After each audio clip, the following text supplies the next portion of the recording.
মার্গশীর্ষ অগ্রহায়ণের শ্রী শ্রী রাস পূর্ণিমা উপলক্ষে বৈষ্ণব শিরোমণি প্রভুপাদ শ্রীল হরিচাঁদ চক্রবর্তী স্মৃতিকল্পে রাধা গোবিন্দ মন্দির শ্রী অঙ্গনে ভুবন পাবন বিশ্বমঙ্গল কলিযুগের যুগধর্ম জীবধর্ম শ্রী শ্রী তারক ব্রহ্ম হরিনাম সংকীর্তন মহাযজ্ঞ শ্রীধাম বৃন্দাবনের অপ্রাকৃত অষ্টকালীন লীলা রস আস্বাদনে এই শুভ সংকল্প মানসে এই মাঙ্গলিক সুমঙ্গল অনুষ্ঠানমালায় আজ শ্রীমদ্ ভাগবতীয় ভক্তি জ্ঞানযজ্ঞের সুধাযজ্ঞের অমৃত যজ্ঞের যে পরম আয়োজন, এই পরম আয়োজনে শুভ সন্ধিক্ষণে শ্রীমন্দির অঙ্গনে শুভারম্ভে অস্মাদীয় পরমারাধ্য শ্রী শ্রীলগুরুপাদ পদ্মে পরাধ্য কোটি দণ্ডবাদ প্রণতি তৎসহ এই মহান ভক্তিযজ্ঞের সেবাচার্য ভাগবত আচার্যবৃন্দ মহতি বৈষ্ণব মণ্ডলী স্নেহময়ী কল্যাণিয়া ভক্তিমতী মাতৃমণ্ডলী সকল ভক্তচরণে দিন অতি দিনের সশ্রদ্ধ দণ্ডবাদ প্রণতি। আরাধ্য ভগবান ব্রজেশ তনয় স্তদ্ধামাং শ্রীবৃন্দাবনাং রম্য কাচিতোপোষণা ব্রজবধূ বর্গেণ জাকল্পিতা শাস্ত্রং ভাগবতং প্রমাণং অমলং প্রমাণ মহর্থং শ্রীচৈতন্য মতমিদং তত্রাদরণপর।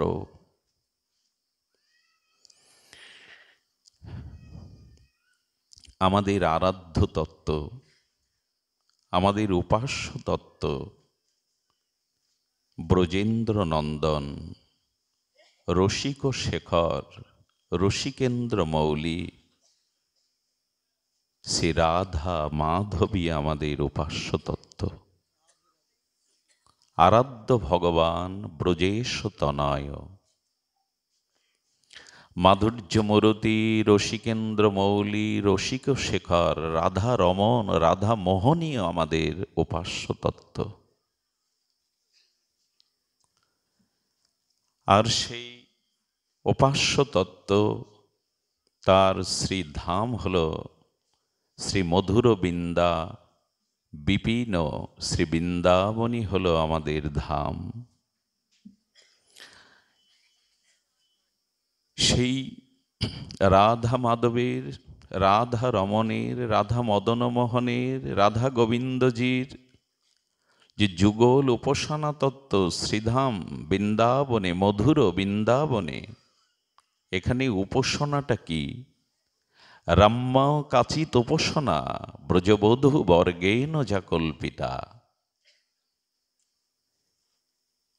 আমাদের জীবনের জীবন, আমাদের নয়ন মন, আমাদের সর্বস্ব প্রাণধন নন্দকিশোর কিশোর কিশোরী শ্যামা শ্যামার যে যুগল উপাসনা, সেই উপাসনাটা কেমন?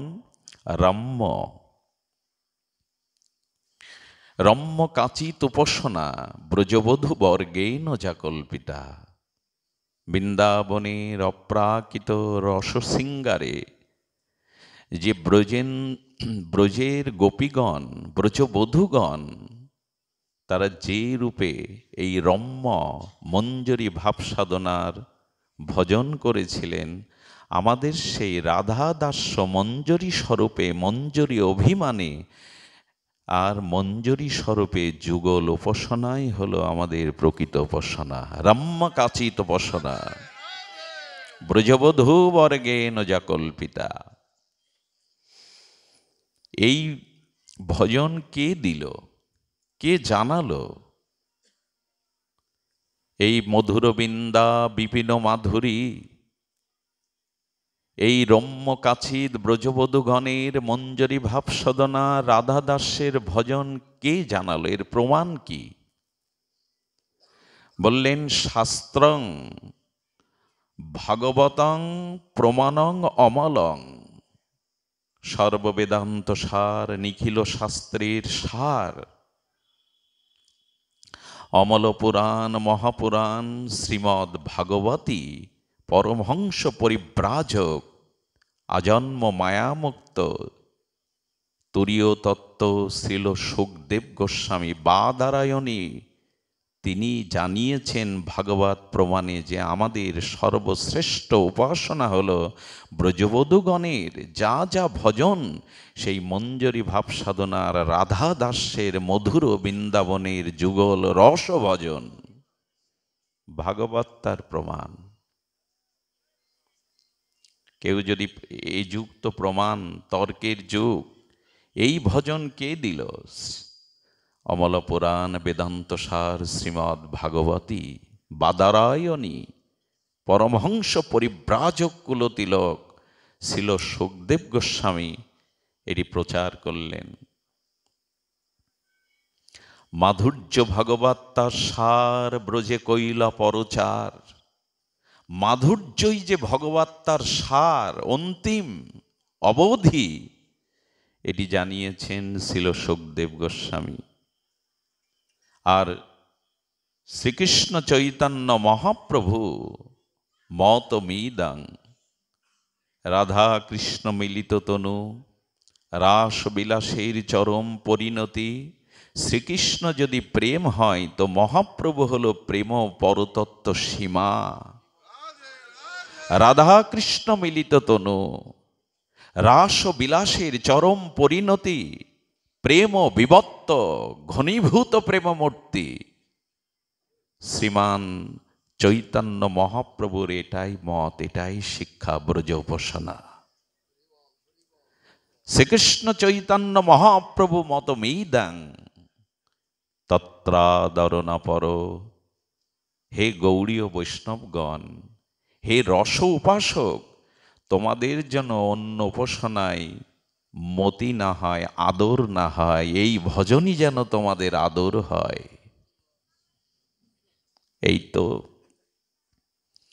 পঞ্চম পুরুষত্ব প্রেম মহাধন, শ্রীকৃষ্ণের মাধুর্য রস করায় আস্বাদন। এই ভজনে কি আছে যেটা মহাপ্রভুর মত অভিমত? এই ভজনে কি আছে? পঞ্চম পুরুষত্ব প্রেম মহাধন। মানব ইতিহাসে পর্যালোচনা করলে দেখা যায় শ্রীকৃষ্ণ চৈতন্য মহাপ্রভু প্রেমাবতারের পূর্বে যুগ বিবর্তনে, কাল বিবর্তনে, শাস্ত্র অধ্যয়নে যোগী ঋষি মণি পণ্ডিতগণ তারা জানিয়েছেন পুরুষত্ব চারটি। পুরুষত্ব চারটি।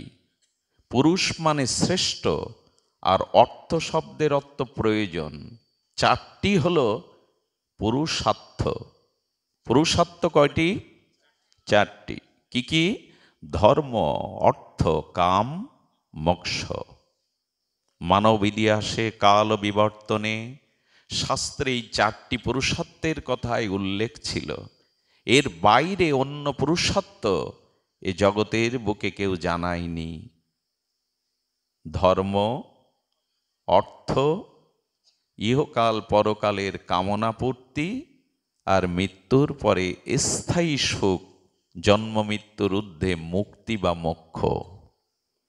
কিন্তু শ্রীকৃষ্ণ চৈতন্য প্রেমাবতার রাধা কৃষ্ণ মিলিত তনু ভগবান এসে জানালেন না, এই চারটি পুরুষার্থের উপরে একটি পঞ্চম পরম পুরুষার্থ আছে। এটি চৈতন্যাক্য ভগবান, আমাদের গৌড়ীয় ভজনের অধিদেবতা শ্রীকৃষ্ণ চৈতন্য ভগবান নিত্যানন্দ এসে জানালেন না, এই চারটি পুরুষার্থে এটা নিজের সসুখ বাসনা লুকিয়ে আছে। ধর্ম কার জন্য? আমার জন্য। অর্থ কার জন্য? আমার জন্য। কামনা পূরণ কার জন্য? আমার জন্য। মুক্তি কার জন্য? আমার জন্য কই এখানে ভগবানের সুখ দেওয়ার তো কোনো ব্যবস্থা নেই আত্মসুখ ছাড়া। বোঝা যায় কি? ধর্ম অর্থ কাম মোক্ষ তো সসুখ, নিজ সুখের জন্য। এখানে প্রিয় পরম ভগবানের সুখের কোনো কথা তো নাই। ভগবানকে সম্মুখে রেখে, উপাস্যকে সম্মুখে রেখে যারা সসুখ বাসনায় মেতে ওঠে, নিজ সুখের বাসনায় মেতে ওঠে, তাদের কোনো কালেই প্রেম প্রাপ্তির সম্ভাবনা নাই। প্রেম শুধু দিতে জানে, নিতে জানে না। প্রেম শুধু প্রিয়কে সর্বস্ব অর্পণ করে সুখী করতে জানে, নিজের সুখের বাঞ্ছা সেখানে নাই। এই আলোচনাগুলো আমাকে বলে দিলেন এখানে যিনি আচার্য প্রভুপাদ, একটু রাস নিয়ে বলতে। আমি যে পাতা খুলেছি এটা খুব গূঢ় রহস্য তত্ত্ব। এ কথা বলবার অধিকার আমার নাই, ভজনও আমার নাই। ছিল গুরু মহারাজের অপার করুণায়, আপনাদের চরণের প্রসন্ন করুণা কৃপায় যদি কিঞ্চিত এটা স্বপ্রকাশ হয়, নিজের প্রকাশ করা সম্ভব নয়। পৃথিবীর সমস্ত গবেষণা শক্তি একত্রিত করে স্বাভাবিক সূর্যোদয়ের আধা ঘন্টা সূর্যকে উদয় করানো যাবে কি? স্বাভাবিক সূর্যোদয়কে আমরা গবেষণা, বল, বিজ্ঞান প্রয়োগ করে আধা ঘন্টা আগে তুলতে পারবো তো? সূর্য হলো স্বপ্রকাশ, তার আলোতেই তাকে দেখতে হবে, সে নিজেই প্রকাশা। তেমন ভাগবত প্রকাশ করা যায় না। ভাগবত ভক্তের অনুগ্রহে, ভক্তের শ্রবণ শ্রদ্ধা উৎকণ্ঠায় ভাগবত স্বপ্রকাশ হয়, ভাগবতকে প্রকাশ করা যায় না। এই জন্য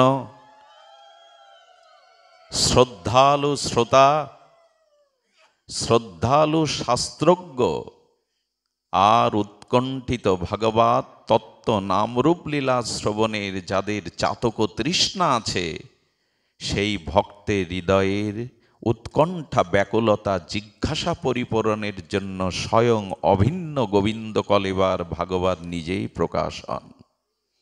এটা কৃপার রাজ্য, জোর জবরদস্তির রাজ্য।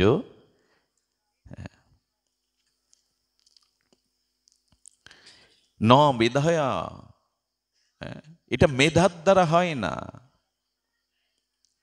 ন চ প্রবচনে, ন প্রবচনের দ্বারা, মেধার দ্বারা, পাণ্ডিত্যের দ্বারা এটি হয় না। এটি অনুগ্রহের দ্বারা হয়, কৃপার দ্বারা হয়।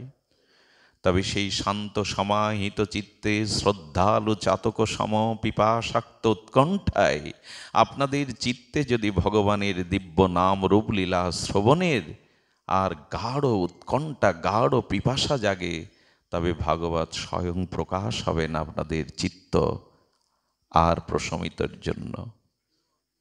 ধর্ম পর্জিত কইতব অত্র নির্মৎসরণং শতং। ধর্মত্ব কাম্যক্য চাওয়াটা একরকম কপটতা, নিজ বাসনা, নিজ সুখের বাসনা। এটাকে বললেন ধর্ম পর্জিত কইতব। এটা কইতব, এটা কপটতা। পঞ্চম পুরুষার্থ প্রেম মহাধন। শ্রীকৃষ্ণ চৈতন্য অবতার তিনি এসে জানালেন এই চতুর্থ পুরুষার্থের উপরে আরেকটি পঞ্চম পুরুষার্থ আছে, তার নাম বিশুদ্ধ কৃষ্ণ প্রেম, ব্রজ প্রেম। বিশুদ্ধ প্রেম হলো পঞ্চম পুরুষার্থ। পঞ্চম পুরুষার্থ এই প্রেম মহাধন। প্রেমটাকে কি বিশেষণ দিয়েছেন? মহাধন। এই জগতে ঐশ্বর্য, ধন সম্পত্তি না থাকলে কেউ ভোগ করতে পারবে? পারবে কি? যার ঐশ্বর্য আছে, বিত্ত বৈভব আছে, সে তো জগৎকে উপভোগ করতে পারে। যে কাঙাল, ভিখারি, ধনহীন, পথে প্রান্তরে পড়ে রয়েছে, সে কি ভোগ করতে পারে জগৎ? তো যার কাছে পঞ্চম পুরুষার্থ কৃষ্ণ প্রেম মহাধন আছে, সেই তো ব্রজের রস, সেই তো নিতাই গৌরের সংকীর্তন মহারস আস্বাদনে সমর্থ, যার এই ধন আছে। তো সেই পঞ্চম পুরুষার্থ প্রেম মহাধন। আর সেই পঞ্চম পুরুষার্থ মহাপ্রেমধনের মুকুট হলেন সর্বোত্তম নরলীলার মধ্যে, ব্রজলীলার মধ্যে লীলা মুকুটমণি হল শ্রী শ্রী রাসলীলা। এটি সর্বলীলার মুকুটমণি। এ প্রসঙ্গে বলবার মদীয় মাদিস জীবের কোনো দক্ষতা, কোনো কৃপা বা কোনো সাধন ভজনই নাই।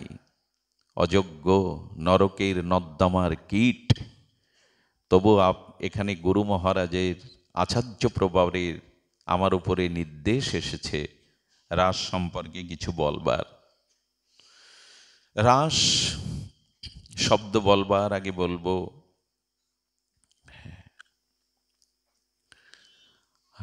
ব্রজবধূ বিক্রীতং।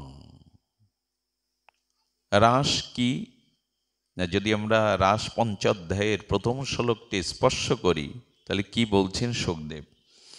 ভগবান পিতারাত্রি শারদ উৎফুল্ল মল্লিকা বৃক্ষরন্তং মনশ্চক্রে যোগমায়া উপশ্রিতা।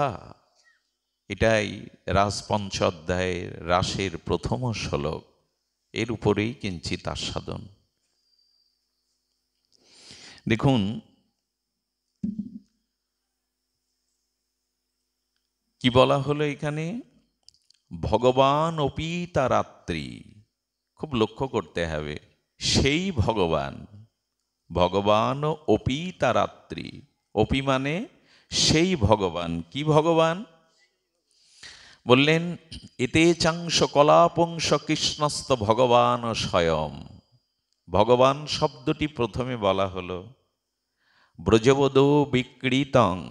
ব্রজবধূগণের সাথে যে ক্রীড়া, যে খেলা, এটাকেই যদি রাস বলি তবে প্রথমেই আমাদের জানতে হবে এই ব্রজবিপিনে, ব্রজবধূ সনে যে সর্বোত্তম নরলীলা, সর্বরসের সমৃদ্ধিমান রাসলীলা, এটা কোনো নরনারীর বা জগতে প্রাকৃত নায়ক নায়িকার জাগতিক রসের কোনো বিষয় যেন মনে একবারও উদয় না হয়। কারণ লীলাটি করছেন স্বয়ং ভগবান।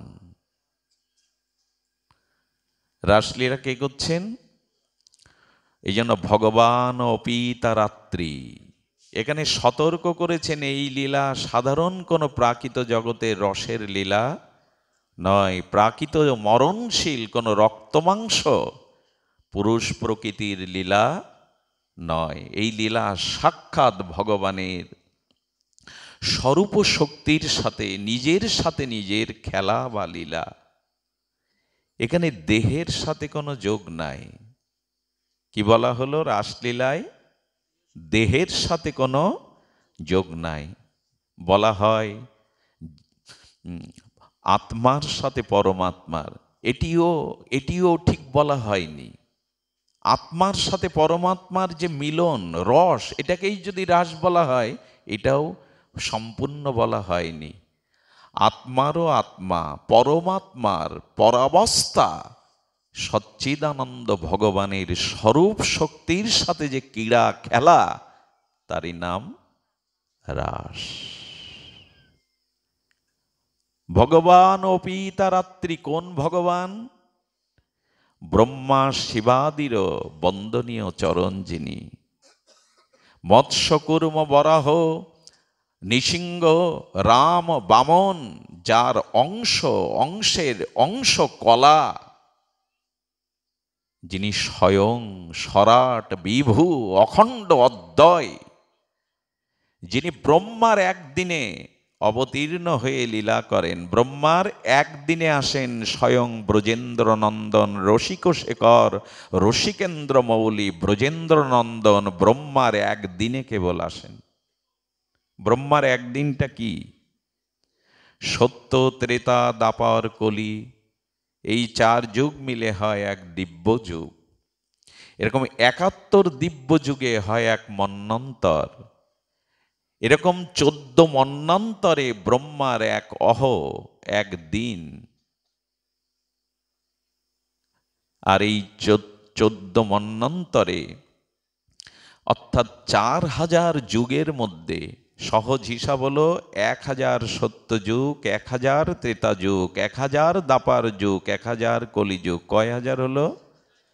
4000 যুগের মধ্যে অষ্টবিংশতি সপ্তম মন্বন্তরে দাপরের অন্তভাগে এতেশাংশ কলাপুংস স্বয়ং ভগবান ব্রজেন্দ্রনন্দন কৃষ্ণ 4000 যুগের মধ্যে একবার আসেন। খুব সহজ কি?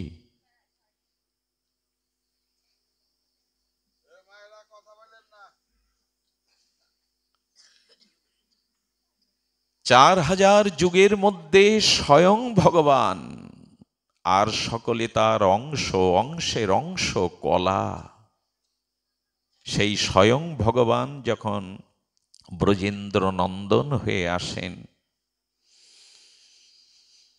সেই সেই ব্রজেন্দ্র নন্দন, সেই রাধারমণ, তারই এই রাসলীলা।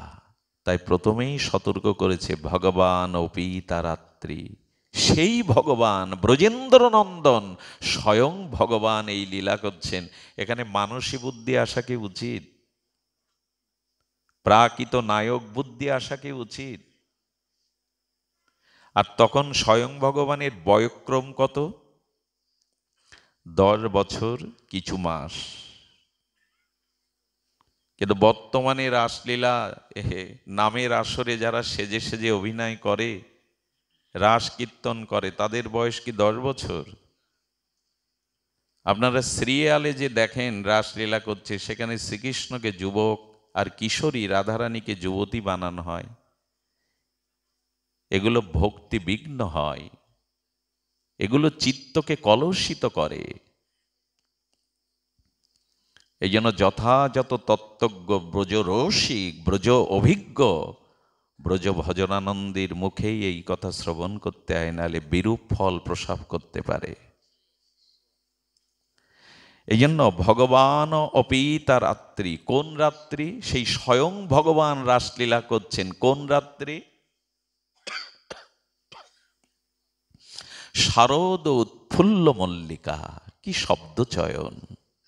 কোন রাত্রি? শারদ পূর্ণ, শরতের ঋতুরানী, শরতের পূর্ণ পূর্ণ পূর্ণিমার পূর্ণর চন্দ্রিমা উদিত। ভগবান ও পিতা রাত্রি শারদ উৎফুল্ল ফুল্ল মল্লিকা। আচ্ছা, এইখানে একটি কথা আছে, ফুল্ল মল্লিকা, প্রস্ফুটিত কুসুমিত। সেই মল্লিকা ফুল ঋতুরাজ বসন্তে ছাড়া ফোটে না। আর রাস করছেন ভগবান কোন কালে?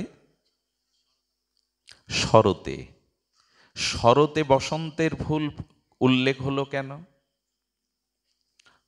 ফুল্ল মল্লিকা, মল্লিকা ফুল তো ঋতুরাজ বসন্তেই প্রকাশ হয়, কিন্তু গোবিন্দ রাসলীলা করেছিলেন শারদ পূর্ণিমায়।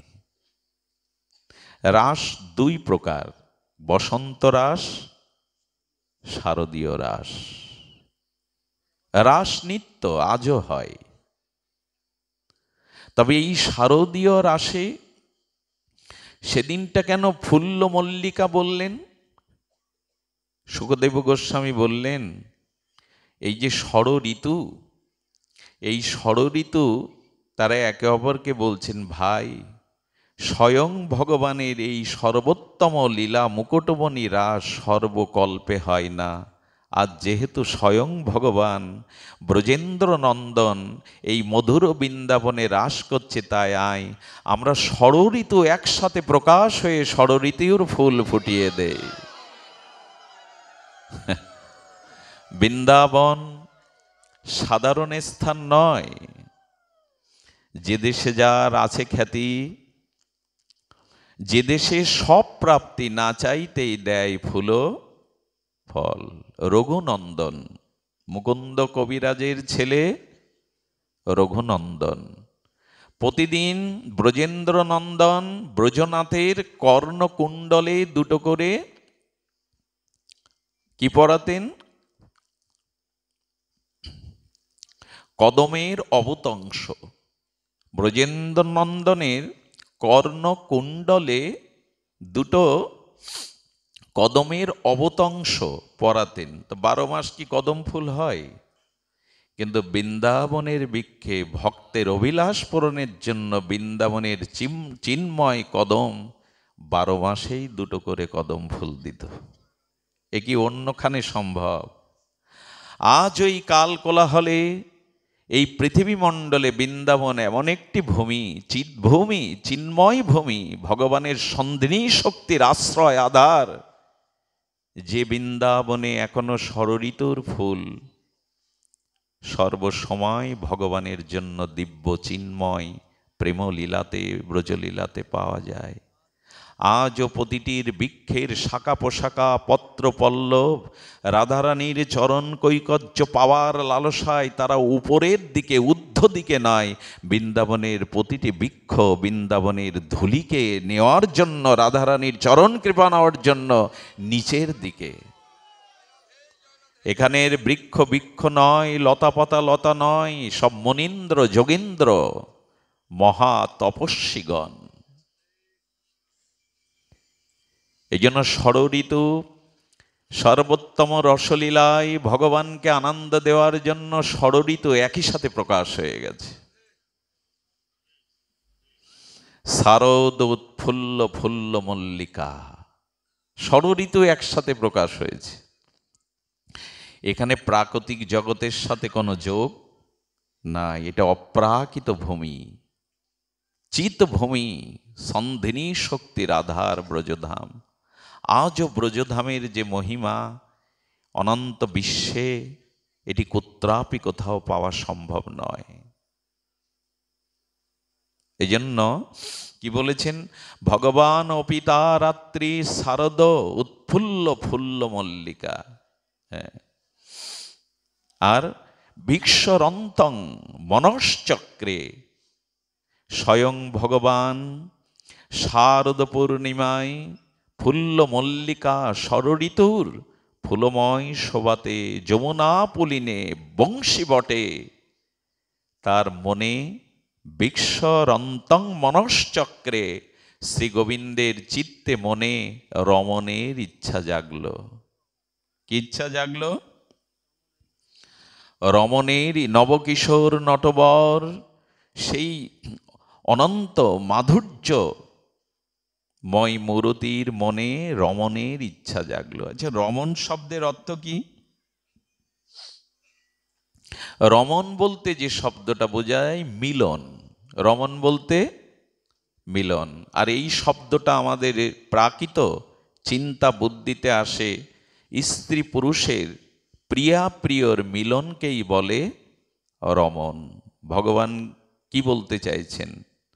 ভিক্ষরন্তং মনশ্চক্রে, ভগবানের রমণের ইচ্ছা জাগল। এই অর্থ যদি করি, মর্মান্তিক অভিশাপ নেমে আসবে। এখানে রমণ মানে মহামিলন, মহাপ্রেম আস্বাদন। আচ্ছা, রাস বাননটা কি? রয় আকার দন্তস্ব, রাস আকারটা তুলে নিলেন, কি দাঁড়ালো? রস। রাস হলো অপ্রাকৃত শৃঙ্গার রসের শুধু নয়,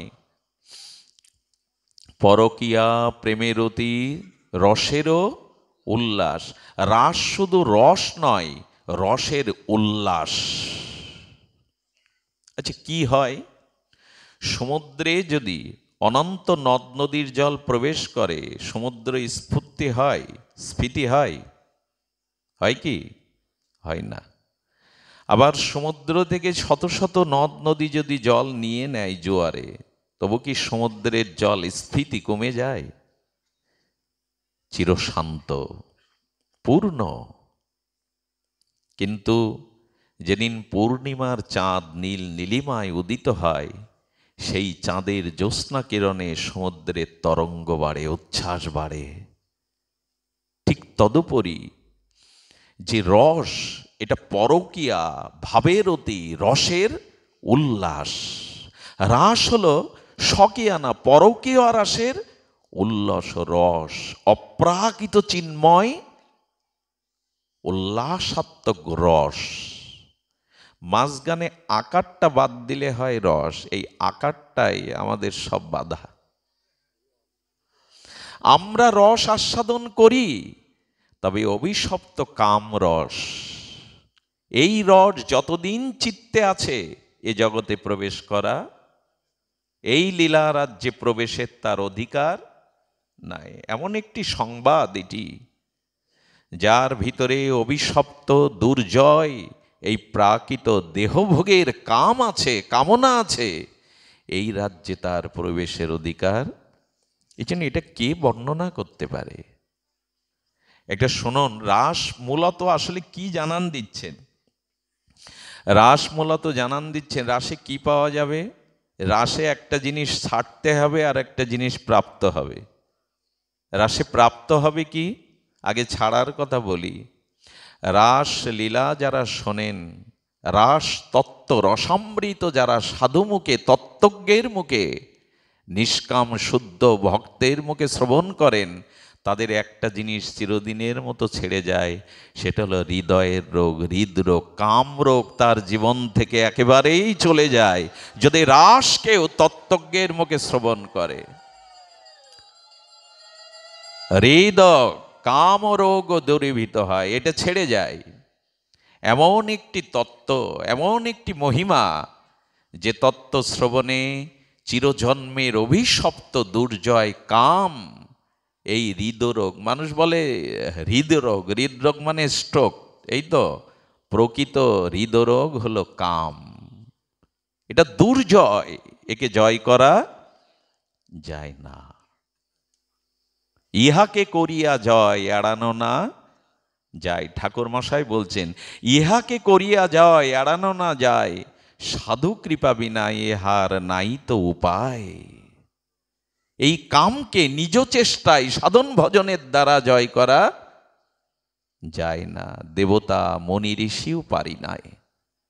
এই দুর্জয় দুর্জেয় এই অভিশপ্ত কাম, কাম অনল, এটি নিজ চেষ্টায় কোনোদিনই যাবে না।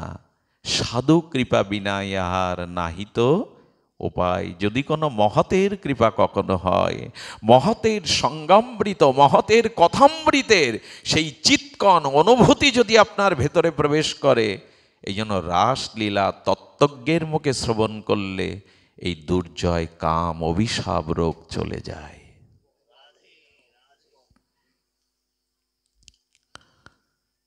কিন্তু শ্রবণ চাই তো, তত্ত্ব অনুভূতি চাই তো, আর পাওয়া যায় কি? বলে চিরদিনের মতো, চিরকালের মতো রাধা মাধবের চরণে ব্রজের নিষ্কিঞ্চন আর ব্রজবধূগণের সেই রম্য রাধা দাস্যের প্রেমে উপাসনা পাওয়া যায়, যুগল উপাসনা পাওয়া যায়। রাসের এই একটা প্রাপ্তি আর একটি ছাড়। হৃদয়ের কামরোগ ব্রজবধূ বিক্রীতং, এই লীলা যদি কেউ শোনে, তবে মাঝগানে সমস্যা হলো আকার। এই আকারটা কি? এই আকারটা কি? আকারটা তুলে দিলেই রস। এই আকারটা হলো শ্রীমদ্ ভগবদ গীতায় গোবিন্দ বলেছেন, দৈবী হেষা গুণময়ী মম মায়া দুরত্যয়া। এই জগতের যে দেহ, প্রপঞ্চময় সংসারের মায়া, এই মায়ারটাই মাঝখানে আকার হয়ে, দেয়াল হয়ে বাধা দিচ্ছে রসের। আমি যা শুরু করেছি আপনাদের ঘুম লাগবে। যে কথা মানুষ সহজে অনুধাবন করতে পারে না, সে কথাই মানুষ রস পায় না। এই জন্য শ্রোতাদের স্তর ভেবে, স্তর জেনে কথা বলা উচিত। তো এ কথায় অনেকের ঘুম পাবে, মায়েদের অনেকের ঘুম এসেই গেছে, এটা ঘুম পাড়ানি গান। যদি রাসতত্ত্ব ভেতরে না অনুভূতি হয়, তবে আপাতত ঘুমাবেন না। কারণ কোনো মহা ঔষধ যদি অজান্তেও খাওয়া পড়ে, তার গুণ ক্রিয়া না জেনেও যদি ঔষধ খাওয়া পড়ে, ভেতরে গিয়ে ক্রিয়া করবে নাকি? অজান্তে যদি কেউ বিষ খায় ক্রিয়া করবে না? জানে না কাশির ওষুধ। গ্রামের সহল সরলা বুড়িমা কাশির শ্রেয়াব মনে করে বিষ খেয়েছে, ক্রিয়া করবে কিনা? শিশু না জেনেও যদি অগ্নিতে হাত দেয় হাত পুড়বে কিনা? তবে যাদের ঘুম আসছে তাদের বলি, ছিল কবিরাজ কৃষ্ণ গোস্বামী তার অনবদ্য অমর রসশাস্ত্রে চৈতন্য চরিতামৃতে বলেছেন, বুঝে বা না বুঝে কেহ, এই যে তত্ত্ব কথা, এই যে মহা অনুভূতি রসের কথা, কেউ বুঝে বা না বুঝে, বুঝে বা না বুঝে কেহ, শুনিতে শুনিতে সেহ কি অদ্ভুত চৈতন্য চরিত। কৃষ্ণে উপজয়ে প্রীতি, বুঝিবে সে রসের রীতি, শুনিলেই হয় বড় হিত। বুঝুক না বুঝুক, এই শব্দগুলো কর্ণ দিয়ে হৃদয়ে গেলেই তার বড় হিত হবে, প্রেম ভক্তি হবে। এই জন্য সামনে এই তত্ত্ব বলবার সময় যাদের ঝিমাতে দেখি, ঘুমাতে দেখি, বড় কষ্ট হয়।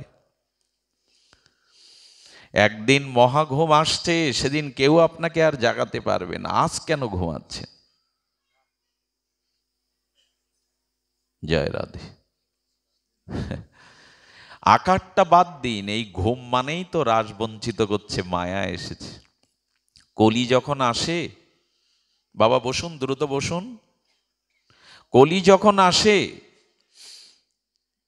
তখন এই কাল কাল সর্পরূপ কলিকে তার দুটো কন্যা বলছে, বাবা তুমি একা কলির জীবকে কৃষ্ণ বিমুখ করতে পারবে না, ভজন বিমুখ করতে পারবে না, আমাদের একটু নাও। এসব ওই পালা কীর্তনে বলে কীর্তনীয়রা।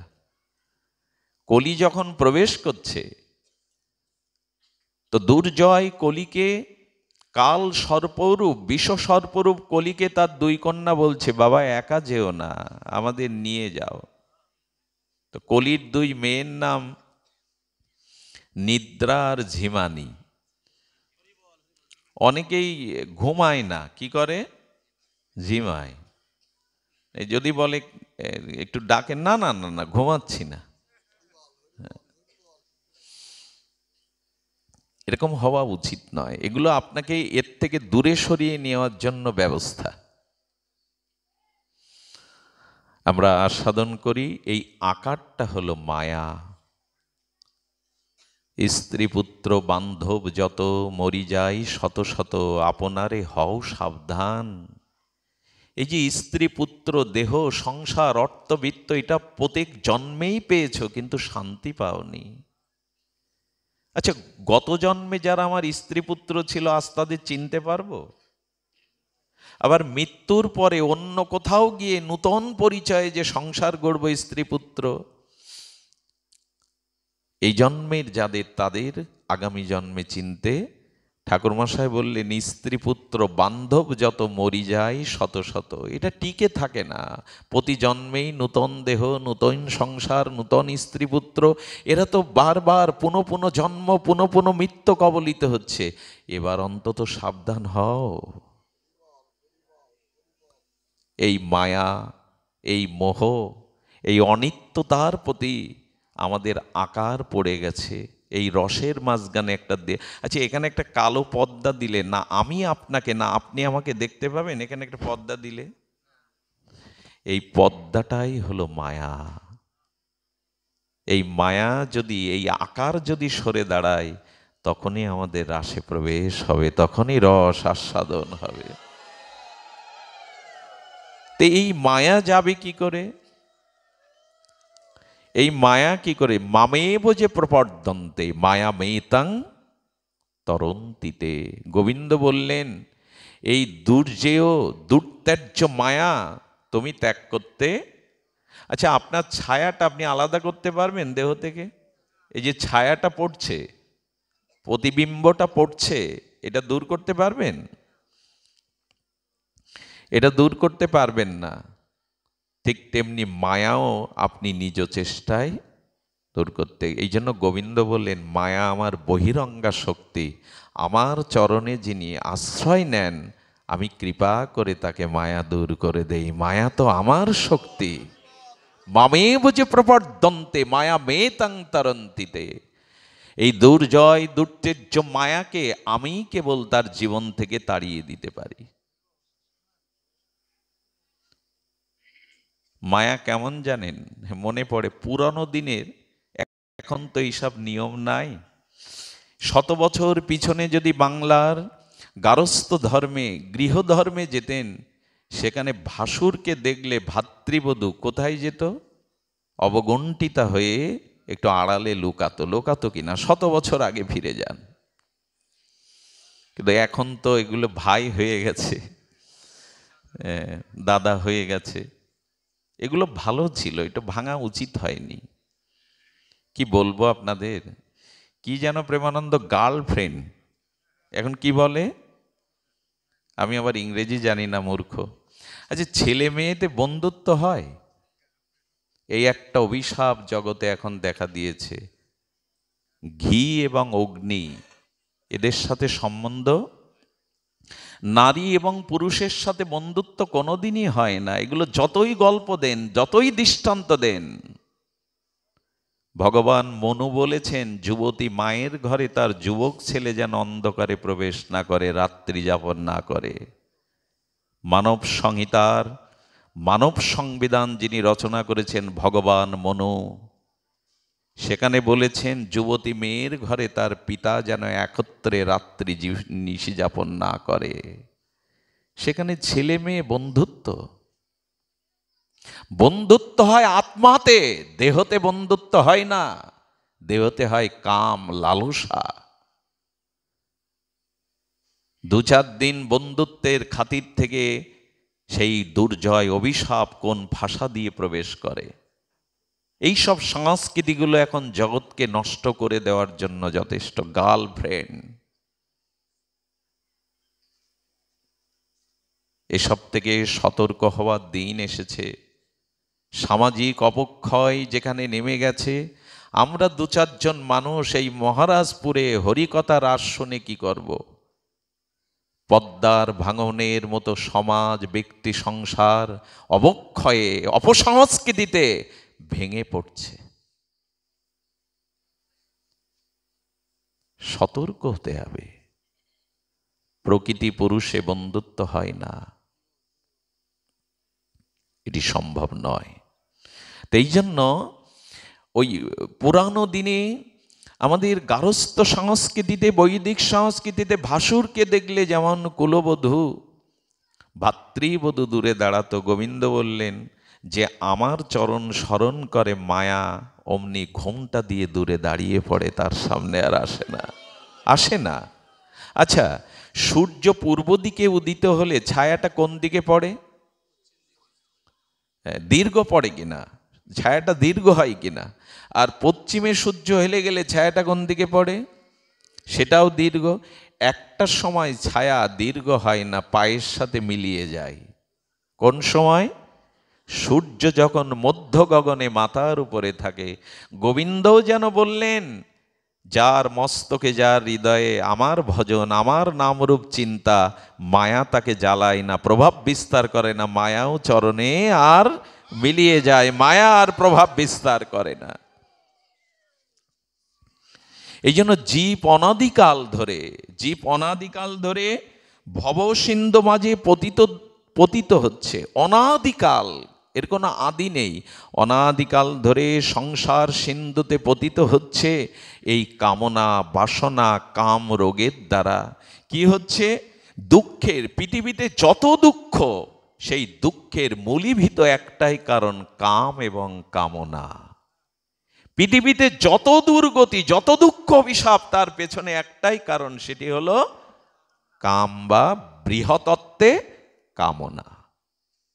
আর কোনো কারণ নেই দুঃখের। জন্ম মৃত্যু চক্রে এই দুঃখ সিন্ধু ভাসবার একটাই কেবল মূলীভূত কারণ, কাম আর কামনা। যে বাহু বলে বিশ্ব জয় করেছে সে জয়ী নয়, যে বাহু বলে সমগ্র বিশ্ব জয় করে সে জয়ী নাই।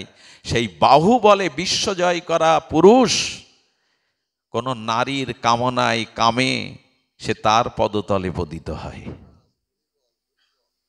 প্রকৃত বীরত্ব কোনটি? এই দুর্জয় দুর্তেজ্য দেহভোগের বাসনা কামকে কামনাকে জয় করা তা কি সহজে হয়? এই জন্যই তো রাসলীলা, এই জন্যই তো ব্রজলীলা। এখানে নারী পুরুষ নেই, পুরুষ একমাত্র একজন, পরম পুরুষ কৃষ্ণ, আর সকলে প্রকৃতি। গোবিন্দ নিজ শক্তির সাথে খেলছেন। আচ্ছা, একটা শিশু সীসা বা দর্পণের মাঝে কাকে দেখে? শিশুর সামনে আয়না রাখলে কাকে দেখে দর্পণের মধ্যে? নিজেকেই তো দেখে, কিন্তু ওর সরল মন মনে করে আমার মতো আর একটা শিশু, তাই জড়িয়ে ধরে খেলতে চায়। গোবিন্দও তেমনি তার স্বরূপ শক্তি রাধারানীর সেই স্বরূপ শক্তির সাথে খেলছেন, নিজের সাথে নিজের খেলা। এটা অন্য কোনো ঘরণী, অন্য কোনো রমণী নয়। রাধা কৃষ্ণ এক আত্মা দুই দেহ ধরি, অন্যান্য বিলাসে রস আস্বাদন করি। রাধা পূর্ণ শক্তি, কৃষ্ণ পূর্ণ শক্তিমান, এক বস্তু দুই নহে শাস্ত্রের পরমান। মৃগমদ গন্ধ জৈসে অবিচ্ছেদ, অগ্নি জয় জলা চাই নাহি চাই ভেদ। তৈসে রাধা কৃষ্ণ একই স্বরূপ, লীলারস আস্বাদিতে ধরে দুই রূপ। অগ্নি আর তার দাহিকা শক্তি কি আলাদা? অগ্নির মধ্যে যে পোড়ানোর ক্ষমতাটা, দাহিকা শক্তি, এটি কি আলাদা করা যাবে? জল থেকে শীতলতা আলাদা করা যাবে? মৃগমদ, হরিণ আর তার মৃগীর যে মৃগমদ, এটি অভিন্ন। ঠিক তেমনি রাধা কৃষ্ণ এক আত্মা। এর গোবিন্দ রাধারানীকে একদিন বলছেন, বড় কঠিন করে ফেলছি আমি বিষয়। গোবিন্দ রাধারানীকে একদিন বলছেন, তুমি আমার প্রিয়া আমি তোমার প্রিয়, এ কথা আমার ভালো লাগে না। রাধারানী বললেন, কি লাগে? বলে, তুমি আমার আমি তোমার, বলে এটাও ভালো লাগে না। তুমি আমি বলে এটাও তুলে দিতে হবে। কি থাকবে তাহলে? তুমি আমার প্রিয়া আমি তোমার। গোবিন্দ বলছেন, এ কথা আমার ভালো লাগে না।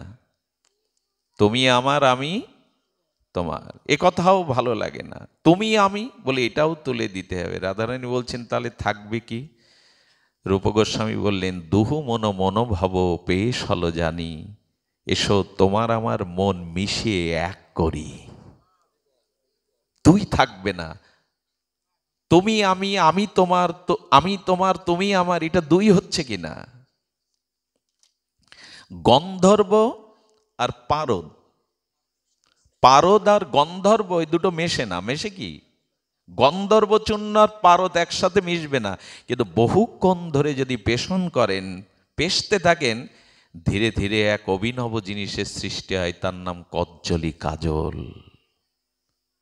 তেল জলের সাথে সহজে কিন্তু মেশে। সরিষার তেল বহুক্ষণ ধরে মন্থন করতে করতে সাদা ফেনানিভ একত্রিতে মিশে যায়। তেমন কৃষ্ণ রাধারানীকে বললেন, ব্রজেন্দ্রনন্দন তুমি আমার প্রিয়া আমি তোমার প্রিয়, এটা নয়। আমি তোমার তুমি আমার, এটাও নয়। তুমি আমিও নয়, দুহু মন মনোভাব পেশ হলো জানি। আত্মা একটা, দুটো দেহ ধরেছেন লীলার জন্য। আত্মা একটা, দুটো দেহ ধরেছেন লীলার জন্য। লীলারস আস্বাদিতে দুই রূপ ধরি। এখানে বলা যাবে রাধারানী আয়ানের বউ, পরের ঘরের মামি, অমুক তমুক বলা যাবে? এরপরে এই কথা আসা উচিত? কিন্তু আমাদের এই বাংলাদেশে, পশ্চিম বাংলা পূর্ব বাংলায় এমন করে প্রচার হয়েছে এই রাধাকৃষ্ণের রাসলীলা, বস্ত্রহরণ লীলা, অমুক তমুক, এমন করে প্রচার হয়েছে, কোনো যুবক যুবতীই তো বিশ্বাস করতে চায় না রাধাকৃষ্ণ। কত কথা শুনতে হয়, কৃষ্ণের মামি রাধা, পরস্ত্রী রাধা।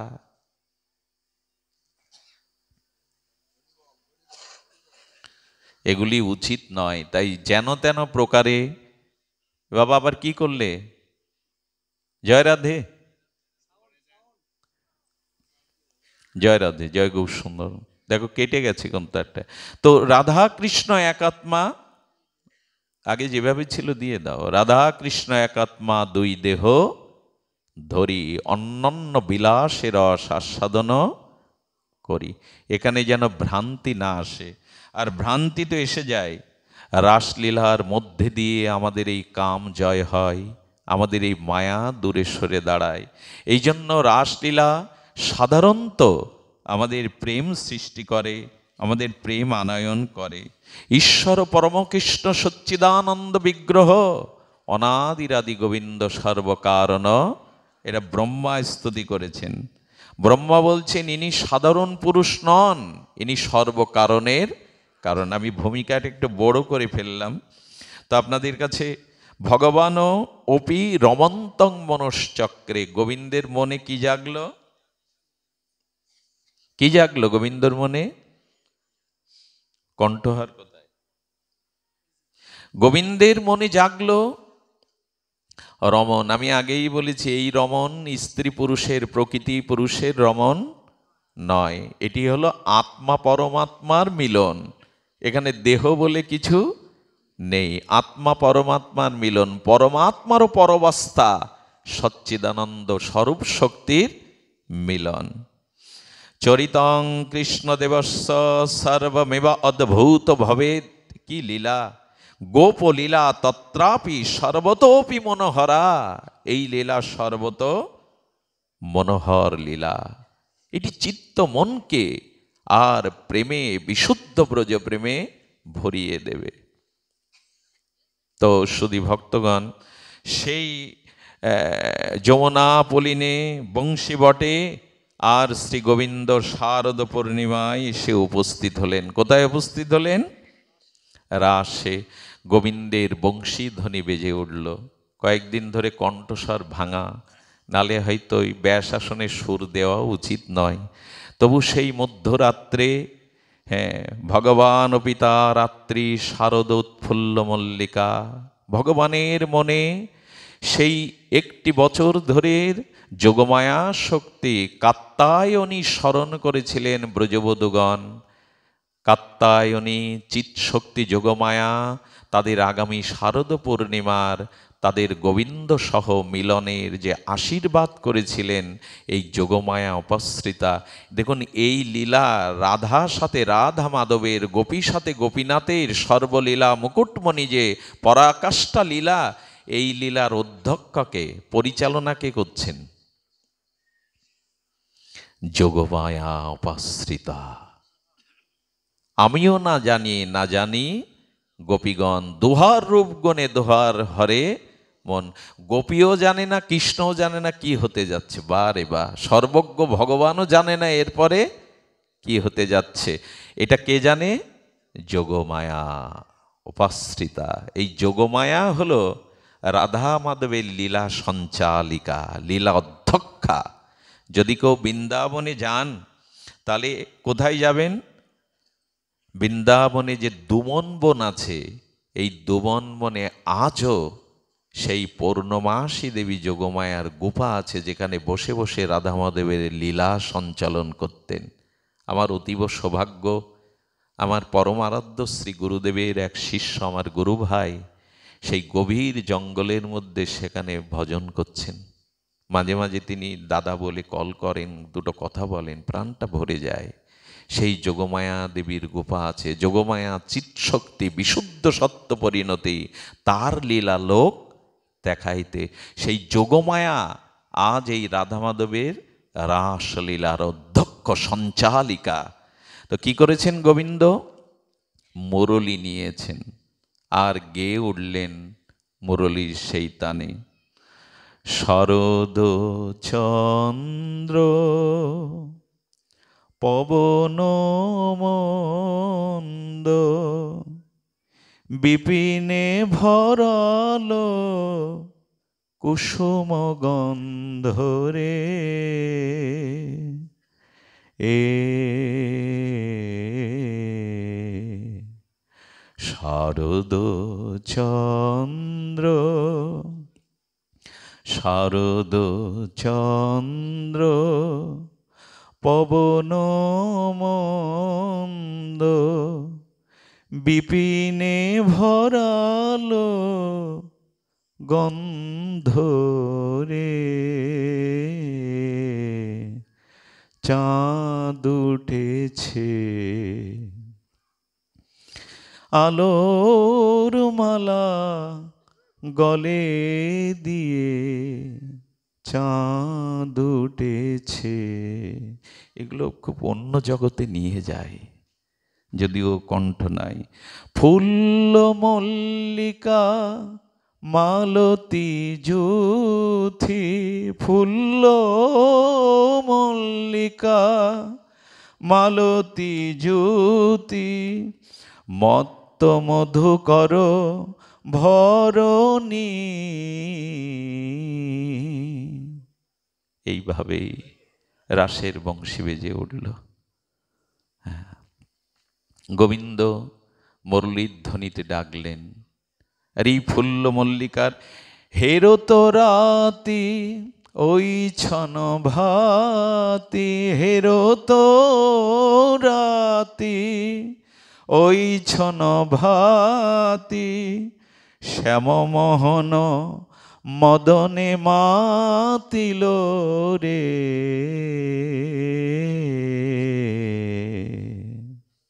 শ্যাম মেতে উঠল।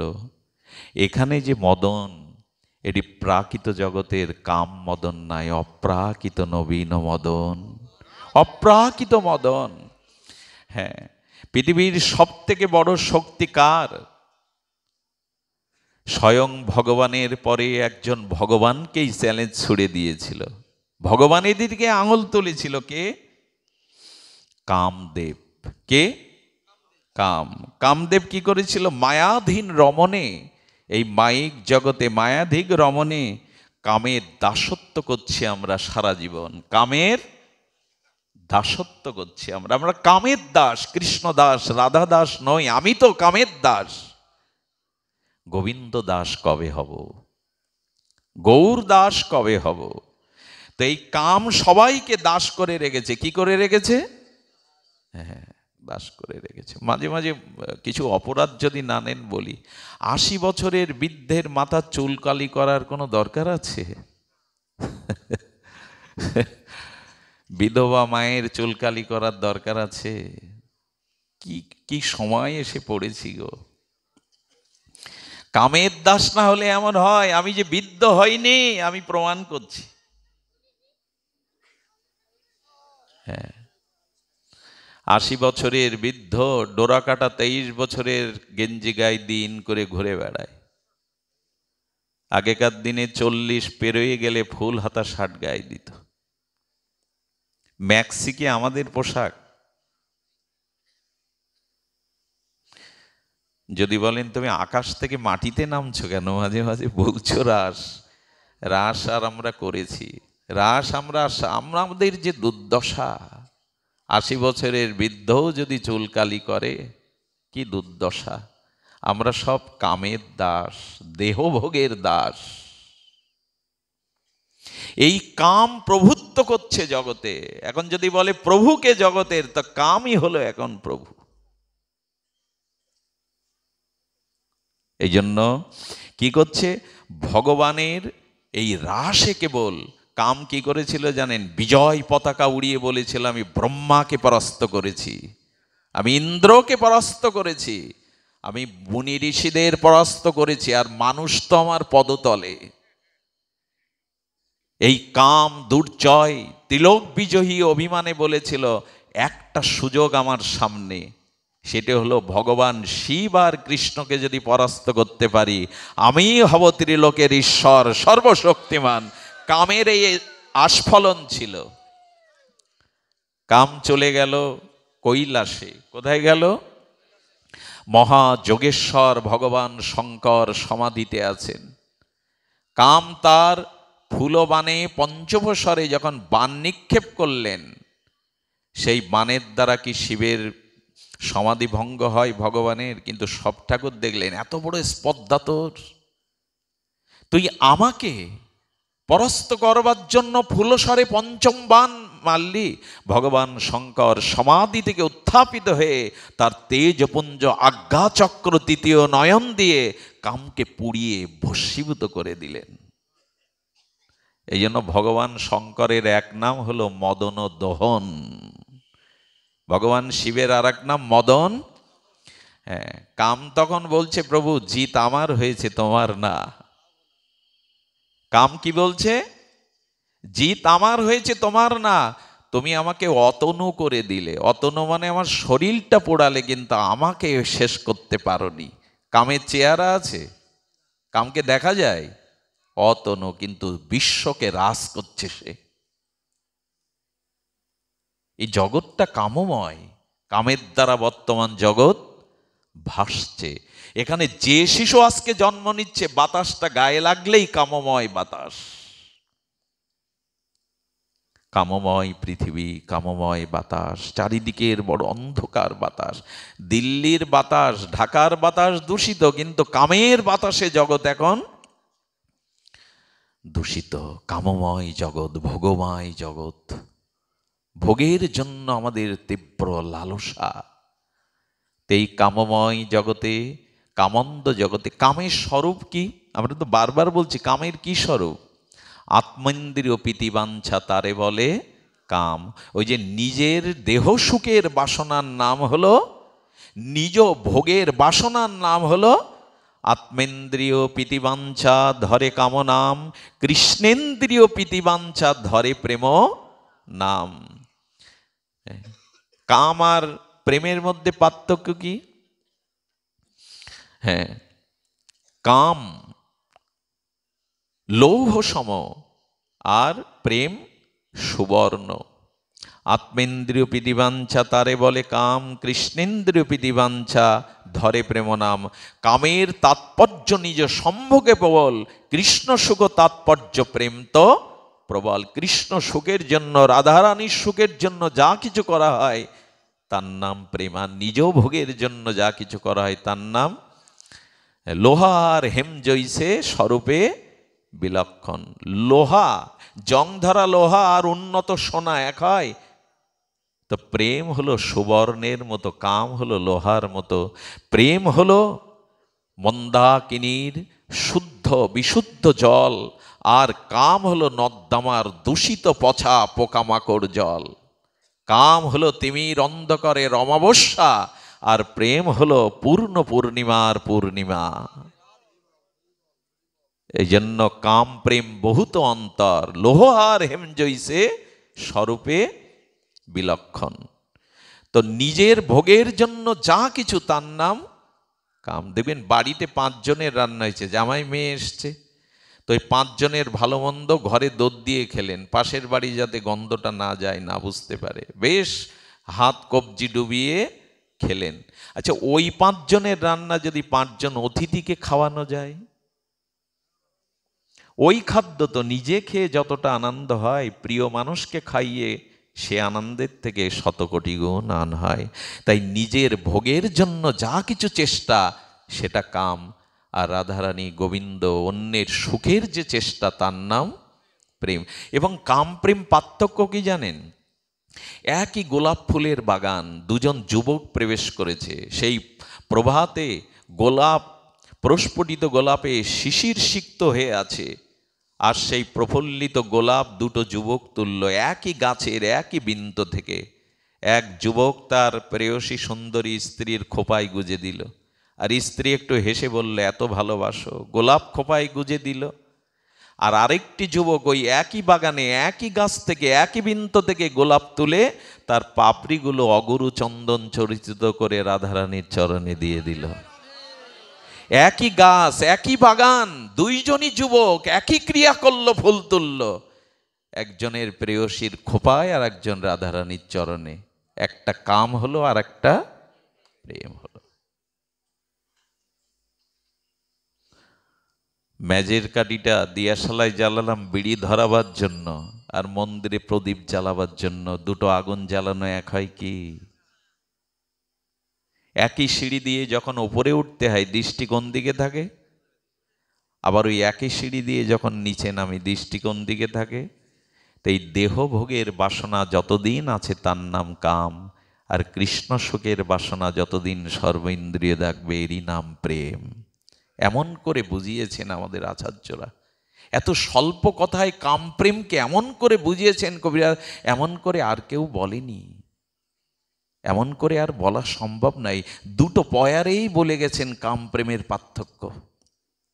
তো এই জন্য কাম ভগবান শিবকে বললেন, প্রভু পরাস্ত আমি হইনি, আপনি হয়েছেন। আপনার কাম না আসলেও ক্রোধটা তো আমি জাগাতে পেরেছি।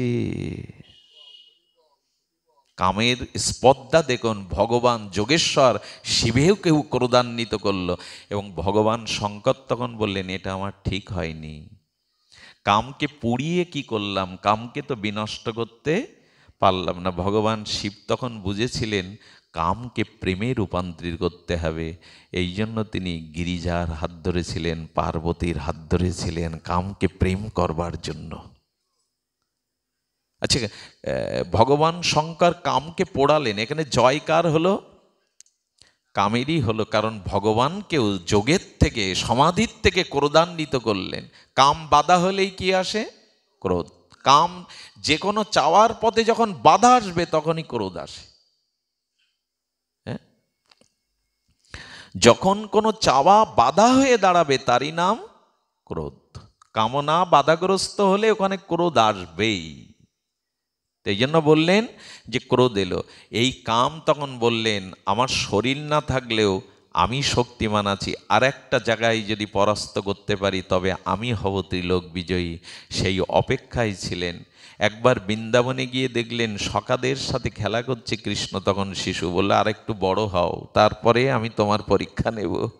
সেই রাসের রজনীতে আর ব্রজবিপিনে ব্রজ মধু বিপিনে আর যমুনা পুলিনে বংশী বটের তলে মুরলীর ধ্বনিতে যখন গোপীদের ডাকছেন, সেই মহাধ্বনিতে কাম এসে দূরে দাঁড়ালো। আজ গোপী সাথে গোপীনাথের রাধা রানীর রাধা রমনকে দেখে বলল এটাই সুযোগ, দেখি ভগবান তুমি আমার এই ফুলসর পঞ্চম বানকে কি করে আজ তুমি রেহাই পাও।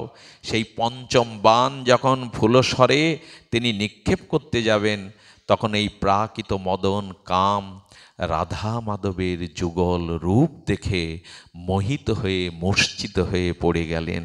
মূর্ছা যখন ভাঙল তখন কেঁদে কেঁদে অনুশোচনায় বলছেন, হে গোবিন্দ, এত অসমর্থ রূপ তোমার, এমন মাধুর্য রূপ তোমার, আমি কাম না হয়ে যদি বৃন্দাবনের কোনো রমণী হয়ে তোমার চরণ সেবা যুগল দর্শন করতে পারতাম আমি মোহিত হতাম। বৃন্দাবনের অপ্রাকৃত কাম মোহিত হয়ে গেলেন। এই জন্য গোবিন্দের নাম হলো মদন মোহন। কামও মোহিত হয়ে গেল যুগলের রূপমাধুর্য দেখে। বাবা, কামও মোহিত হয়ে গেল। যারা যুগল উপাসনা করে তাদের তো স্ত্রী পুরুষ ভেদ নাই। আত্মানাং চিন্তায়িত তত্র তাসাং মধ্যে মনোরমাম রূপ যৌবন্য সম্পন্নম কিশোরীং প্রমাদাকৃতিম। তারা তো রাধারানীর কোনো সখী, তাদের কাম কোথায়? এই ভাবটা আনতে হবে। দেখুন, যদি বলেন তোমরা এই বারবার বলো আমরা পুরুষ না প্রকৃতি, আমরা রাধারানীর দাসী, তা আমি পুরুষ দেহ পেয়ে ওই রমণী ভাবব কি করে, রাধারানীর কিঙ্করী ভাবব কি করে? তবে বলবো আধুনিক বিজ্ঞান হরমোন পরিবর্তন করে যুবককেও যুবতী বানিয়ে দিতে পারে, পারে কি না? এখন হচ্ছে কি না এটা? যুবককেও যুবক বানিয়ে দেয় হরমোন চেঞ্জ করে। যদি বিজ্ঞান চিকিৎসা শাস্ত্রে যুবককে যুবতী করতে পারে, তবে ব্রজ ভজনের অধিকারী ভজনানন্দী সদ্গুরুদেব আপনাকে রাধারানীর চরণে কিঙ্করী করে দেবে। ওই কিঙ্করী ভাবনায় ব্রজের মাধুর্য লীলারস যদি ভাবনা করেন, একদিন ওই নিত্য লীলাতেও আপনি পৌঁছে যাবেন, ওখানে কাম নাই। রম্য কাচিত উপাসনা ব্রজব্দ বর্গে ন যা কল্পিত। এই বড় গূঢ় সংবাদ, খুব উচ্চের সংবাদ। বৃন্দাবনের অনেকেই ভজন করতে করতে সাপের খোলসের মতো এই দেহ ছেড়ে নিত্যলীলায় চলে গেছে, কিশোরী রূপ নিয়ে নিত্যলীলায় চলে গেছে প্রকট বৃন্দাবনে। এ বড় বৃহত্তম সংবাদ। তবে এটা সব ধারার মধ্যে নেই, সব গুরুদেব আপনাকে এটা দেবে না। এই উপাসনাটা দু লাইনে বলে গেছে, বৃন্দাবনের অপ্রাকৃত নবীন মদন কাম বীজ কাম গায়ত্রীতে যার উপাসন, সেটা পেয়েছি তো। এই কাম বীজ কাম গায়ত্রী পেয়েছি তো।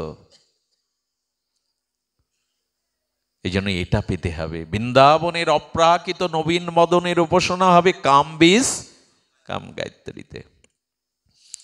তো এইটা বৃন্দাবনের পরম্পরা বিশুদ্ধ রাধাকুণ্ডের ধারায় না এলে এই কাম বীজ কাম গায়ত্রী পাওয়া যায় না, এখানে কামের গন্ধ নেই, আছে শুধু যুগল সেবার। আর এই জন্য বললেন ত্রিভুবন প্রকম্পিত করে যক্ষ রক্ষ দেবতা গন্ধর্ব মনুষ্যাদি কেউ স্থির থাকতে পারেনি কামের তাড়নে, একমাত্র বৃন্দাবনে গিয়েই কাম মূর্ছিত হয়ে গেলেন, মদন মোহন হয়ে গেলেন। সময় চলে যাচ্ছে, আমরা তো শুরুই করতে পারলাম না। যোগমায়ার উপাশ্রিত এই কাম, আর সেখানে কাম নাই। তবে একটু বলি, বাঁশি যখন বাজলো, বাঁশির সুর যখন উঠল, আমরা গোপীদেরকে একটু, ব্রজবধূরকে একটু রাসমঞ্চে উপস্থিত করিয়েই পাঠ বিশ্রাম করি। বংশী বাজলো, আচ্ছা সেই বাঁশি আর কেউ শুনলো না, গোপীরা শুনলো কেন? যে এখানে যাদের কান আছে, কর্ণ আছে, শ্রবণেন্দ্রে, এখানে মাইকে এমন কি আছেন যে আমি শুনতে পাচ্ছি অমুক শুনতে পাচ্ছে না? কানের যদি ব্যাধি না থাকে কর্ণের, সকলে শুনছে তো। তা বৃন্দাবনের মুরলীর ধ্বনি কেবল গোপীরা শুনল কেন? মা শুনতে পায়নি, সকারা শুনতে পায়নি, গোপেরা পায়নি? বলল না, শুনতে পায়নি কেন জানেন? কি বলছেন? বাৎসল্য, দাস্য সাক্ষ্য বাৎসল্যে ভাবের নাই অধিকার। এখানে দাস্য সাক্ষ্য বাৎসল্য এই তিন রতির অধিকার রাসে নেই, মারও নেই, সখাদেরও নেই, দাসেরও তো নাই। সখী বিনার এই লীলা পুষ্টি নাহি হয়, সখী লীলা আস্বাদ দিয়া, সখী রস আস্বাদ দিয়া লীলা বিস্তরায়।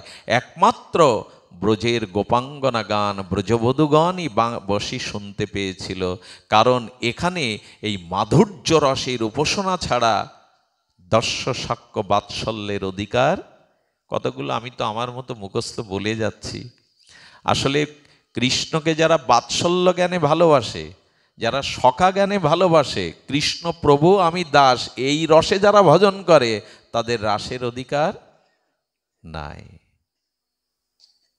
আমরা এই ভজনে পৌঁছেছি তো, রাসে পৌঁছাবো। এই জন্য যারা যুগল উপাসনা করেন, তাদের ঘরে আবার গোপাল উপাসনা, বাৎসল্য উপাসনা, এটি রসের বিরোধ হয়। এসব কথাগুলো সাধারণ ভুল ব্যাখ্যা হয়ে যাবে না বুঝতে পারলে। যারা যুগলের উপাসনা করে, তারা যদি বালগোপাল বাৎসল্যের উপাসনা করে, তাহলে মধুর রস আর বাৎসল্যের রসের একটা বিরোধ বাঁধবে। পিতামাতার দাম্পত্য ঘরে সন্তানের প্রবেশ অধিকার আছে। তো এই জন্য আমি এক ঘরে দেখলাম তারা যুগল উপাসনা করে। আমার গুরু মহারাজের একটা সমাধান দিয়েছেন, কারো কারো তো গোপাল ভালো লাগে, তো রাধা মাধবের যুগল উপাসনায় যদি কেউ গোপাল রাখেন ঠাকুর ঘরে, তো গুরু মহারাজ এক আশ্রিত জনরে বলেছিলেন, বাবা গোপাল তো ছোটবেলা থেকে ঠাকুর ঘরে, এখন যুগল উপাসনা করি, গোপাল কি করব? এ তো বাৎসল্য আর ওটা তো মধুর রস, বোঝা যায় আমার কথা? তো গুরু মহারাজ সমাধান দিয়ে বললেন, তোমার স্বামীর যদি ছোটবেলার কোনো ছবি থাকে, আমি যাকে বিবাহ করেছি তার ছোটবেলার যদি হাকুড়ি দেয়, সেই সময় ছবি থাকে, ওই ছবি দেখলে কি স্বামীর প্রতি সন্তানবোধ আসবে? কি সমাধান রে বাবা! ছিল গুরু মহারাজ বললেন, আমার স্বামীর যদি ছোটবেলার কোনো ছবি থাকে, তাতে কি বাৎসল্য ভাব আসবে? তেমন মনে করবে আমার প্রিয় পরম অনিন্দ সুন্দর, আমার প্রাণনাথ, আমার প্রাণপতি গোবিন্দেরই এটা ছোটবেলার ছবি। নালে রসবিরোধ আসবে, বাৎসল্য রস আর মধুর রসের একটা বিরোধ আসবে। আমাদের আর কি দুর্দশা, ঠাকুর ঘরে 14টা প্লেট দিতে হয়, 14টা দেবদেবী। আচ্ছা, আপনার বাড়িতে 5 জন আসলে আপনি একজনকে ভালো মন্দ খাওয়াবেন আর সবাইকে উপবাস করে রাখবেন? উপাসনা তত্ত্বে বেশি বিগ্রহ রাখতে নাই। কাকে, একটা মন কাকে দেবেন আপনি? এক রাধা মাধবের উপাসনা, এক নিতাই গৌরের উপাসনা, এটি করলেই আলাদাভাবে সন্তুষ্ট কারো কলা লাগে না। যথা তরুমূলং নিষেচন, তরুর মূলে জল দিলে, গাছের গোড়ায় জল দিলে সমস্ত শাখা পোশাখা পেয়ে যায়। তবে কাউকে সমালোচনা করা যাবে না, কাউকে নিন্দা করা যাবে না, কাউকে ছোট করা যাবে না, সবাইকে সম্মান করতে হবে। কিন্তু একটা মন কজনকে দিবেন আপনি? এই জন্য উপাসনাটাকে ঠিক করতে হয়। আরাধ্য ভগবান ব্রজেশ তনায়, আরাধনাটাকে যাদের যুগ উপাসনা, যারা সংকীর্তন উপাসনা করে, সমস্ত সমস্ত উপাসনা তাদের তার মধ্যে। আচ্ছা, ক্ষুধা 2 দিন অন্ন পাননি, চোখ মেলতে পাচ্ছেন না, পা তুলে হাঁটতে পাচ্ছেন না, হাতে বল পাচ্ছেন না, তো 2 দিন 3 দিন পরে যদি খাদ্য রসা আসে, তো চোখ দেখতে পাচ্ছে না, কান শুনতে পাচ্ছেন না বলে চোখে মুখে দেবেন খাদ্য? কোথায় দেবেন? মুখে দিলে ওটা পাকস্থলিতে গেলেই তো ইন্দ্রগুলো বল হয়ে যাবে। উদরে দাও। তেমনি এক যুগল উপাসনা, নিতাই গৌরের নাম উপাসনা করলে সমস্ত দেবদেবী তুষ্ট হয়ে যায়। এটা আমার মন গড়া কল্পিত সিদ্ধান্ত নয়, এটা শাস্ত্রের সিদ্ধান্ত। তো যাই হোক, নিসম্য গীতাং ত অনঙ্গবদ্ধনাং ব্রজ স্ত্রীণং কৃষ্ণ গৃহীত মানসা। সমস্ত ব্রজ বধূগণ এই বংশীধ্বনি শুনেছিল, আর বংশীধ্বনি শুনে তারা সকলেই কি কি কাজে ছিল, যে যে কাজে ছিল, এখানে বলা আছে সুন্দর করে, যে যে কাজে ছিল। যেমন কি করেছিল, শ্রীকৃষ্ণের বংশীনাদকালে গোপীরা শশাগৃহে শশা কাজে ব্যস্ত ছিল। কি কাজে ছিল? সকলে শশা কাজে। কি কেমন? কেউ গোদহন কার্যে ছিল, কেউ গাভী দহন করছিল। ভালো করে শুনছেন তো? ঘুম আসছে না তো মায়েরা? কেউ গাভী দহন করছিল, কেউ চুল্লিতে দুগ্ধবর্তন করছিল, উনানে দুধ জাল দিচ্ছিল, কেউ অন্ন পরিবেশন করছিল কারো পাতে, স্বামী ভ্রাতা কারো পাতে, কেউ বা শিশুকে বুকে দুধ পান করাচ্ছিল, কেউ পতি সেবা করছিল, পতির বক্ষ বিলাসিনী হয়ে পতির সেবা করছিল, কেউ বা ভোজন করছিলেন। কিন্তু যেই বংশী বেজে উঠল শ্যামের, এ কথা আবার ভুল বুঝবেন না, সন্তানকে কোল থেকে ছুঁড়ে ফেলে দিল মা। গাভীর বাটে দহন করছিল, হাতটা এমন আছে কিন্তু ছুটতে লাগলো, মানে আবেশে। ওই যে গাভী দহন করছিল, হাতটা এইভাবে ওঠানামা করছিল, ওই যে ঘুটে দিচ্ছিল সে ওইভাবে দিতে দিতে যাচ্ছে, মানে হাতটা এরকম। ওই যে কর্মে ছিল, মনটা আবেশ করে কে যেন অজানা আকর্ষণে তাকে নিয়ে চলেছে। স্বামীর বুকে যে ছিল, সে স্বামীকে ধাক্কা দিয়ে ফেলে চলে এলো। বলে এটা পতিব্রতা ধর্ম নষ্ট না? কেউ কেউ স্বামী উঠে চুলির মুঠি ধরল। কোথায় যাচ্ছ এই মধ্যরাত্রে, নিশীত রাত্রে কোথায় যাচ্ছ? বলল, আমার দেহটাকে বেঁধে রাখতে পারো, আজ আমাকে বাঁধতে পারবে না। কেউ যখন ঘরের মধ্যে অমনি করে আর চুলির মুঠি ধরে স্বামী বক্ষ বিলাসিনী স্ত্রী যখন চলে যাচ্ছিল বংশীধ্বনিতে, কোনো কোনো গোপী আটকে গেল। তারা কি করলো জানেন? কোনো যোগেশ্বর না, কিন্তু বলল, আজ দেহটাকে আটকাতে পারো, প্রাণটাকে আটকাতে পারবে না। ওই মুহূর্তে তারা প্রাণ ত্যাগ করে তাদের প্রাণ নিয়ে গোবিন্দের রাসলীলায় চলল। এটি কি সাধারণ ক্রিয়া? এটি ইচ্ছা মৃত্যু ভীষ্মের ছিল, কিন্তু যে গোপীগুলো বাধা পেল, তারা দেহ ত্যাগ করে তাদের প্রাণ চলল রাস মঞ্চে। সাধারণ ঘটনা। দেহটা তুমি পেতে পারো, দেহে তোমার অধিকার। একটা কথা বলি মা, পতিব্রতা ধর্ম মেয়েদের শ্রেষ্ঠ ব্রত। আর কোনো ব্রত না করলেও পতি, কানা খোড়া কুচ্ছ্রি নির্ধনী হলেও, কুচ্ছ্রি হলেও, পতি ছাড়া অন্য পুরুষে যারা মন দেয় না, পতিকেই যারা পরম জ্ঞানে সেবা করে, এরা সতী, এরা প্রণম্য, এরা জগৎ পূজিতা। কিন্তু একটা কথা বলি, তুমি যদি শুধু পতি সেবা করো, জগৎপতির ভজন না করো, তবে এ জগতে তুমি সতী হতে পারো, এ জগতে তোমার সুনাম হতে পারে, পরজগতে তুমি সতী নও যারা গোবিন্দ ভজন না করে, জগৎপতির ভজন না করে। স্বামীর হৃদয়ে যদি আত্মা না থাকতো, তুমি মালা দিতে গেলে। গোবিন্দ যদি আত্মা রূপে তোমার স্বামীর হৃদয়ে না থাকতো, মরা লাশটাকে কি মালা দিয়ে বরণ করতে তুমি? ও তো ছবি। প্রকৃত স্বামী জগৎ স্বামী কৃষ্ণ। এই জন্য জগতের স্বামীর সাথে সাথে গোবিন্দ পরমপতির সেবা কাম্য যারা বাধা পেয়েছিল, তাদের প্রাণ চলে গিয়েছিল, আর তুমি বাঁধতে পারো না। এই জন্য তারা যে যে কর্মে ছিল, এই জন্য বলে বাঁশি যদি বাজে তবে আর হাতের কাজ রেখো না, ছুটে চলো। আর যেদিন শেষ বাঁশি বাজবে সেদিন কি কাজ হাতে রাখতে পারবো? সেদিন তো সব ফেলে, গাড়ি বাড়ি টাকা সুন্দরী রমণী ব্যাংক ব্যালেন্স সব ফেলে ছুটতে হবে। তো সেই বাঁশি যখন বাজবে, মৃত্যুর বাঁশি, তখনও তো কিছু রাখতে পারবে না। একটা কথা বলি, মৃত্যুর জন্য একটা প্রস্তুতি নেন, যাতে বাঁশি বাজলেই যেতে পারি, কোনো বাধা যেন সামনে আমাকে আটকে না দিতে পারে। তো সেই বংশীধ্বনি শুনে চলল। সুমধুর আহ্বানে তারা এতই আত্মহারা ছিলেন, এতই আত্মহারা ছিলেন, যাওয়ার সময় ললিতা, বিশাখা, সখীগণ বলছেন, রাধারানী বলছেন, প্রাণনাথের কাছে তো একটু সেজে যেতে হয়, ভালো জায়গায় যেতে গেলে, প্রিয়জনের কাছে গেলে একটু সাজুগুজু তো করতে হয়। হ্যাঁ, আত্মসুখ দুঃখ গোপীর নাহিক বিচার, কৃষ্ণ সুখ হেতু চেষ্টা মনোব্যবহার। আচ্ছা, কেউ কেউ বলেন, বিল্লমঙ্গলজি আপনারা বলেন, গোপীদের দেহ সুখ নাই, তা সাজলো কেন কৃষ্ণের কাছে যাওয়ার জন্য? ওরা অলংকার পরল কেন? গোপীদের যদি নিজ সুখের কোনো বাসনা না থাকে, তাহলে সেজে গেল কেন? বলো, আত্মসুখ দুঃখ গোপীর নাহিক বিচার, কৃষ্ণ সুখ হেতু চেষ্টা মনো ব্যবহার। গোপীগণ সেজেছে কেন জানেন? আমাদের সুন্দর বদনটা দেখলে, সুন্দর শ্বাসটা দেখলে তার ভালো লাগবে, সে সুখী হবে।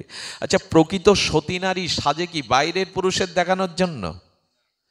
প্রকৃত সতী নারী রাত্রে আর সন্ধ্যায় সাজে তার পতির মনোরঞ্জনের জন্য, বাইরের পরপুরুষের জন্য।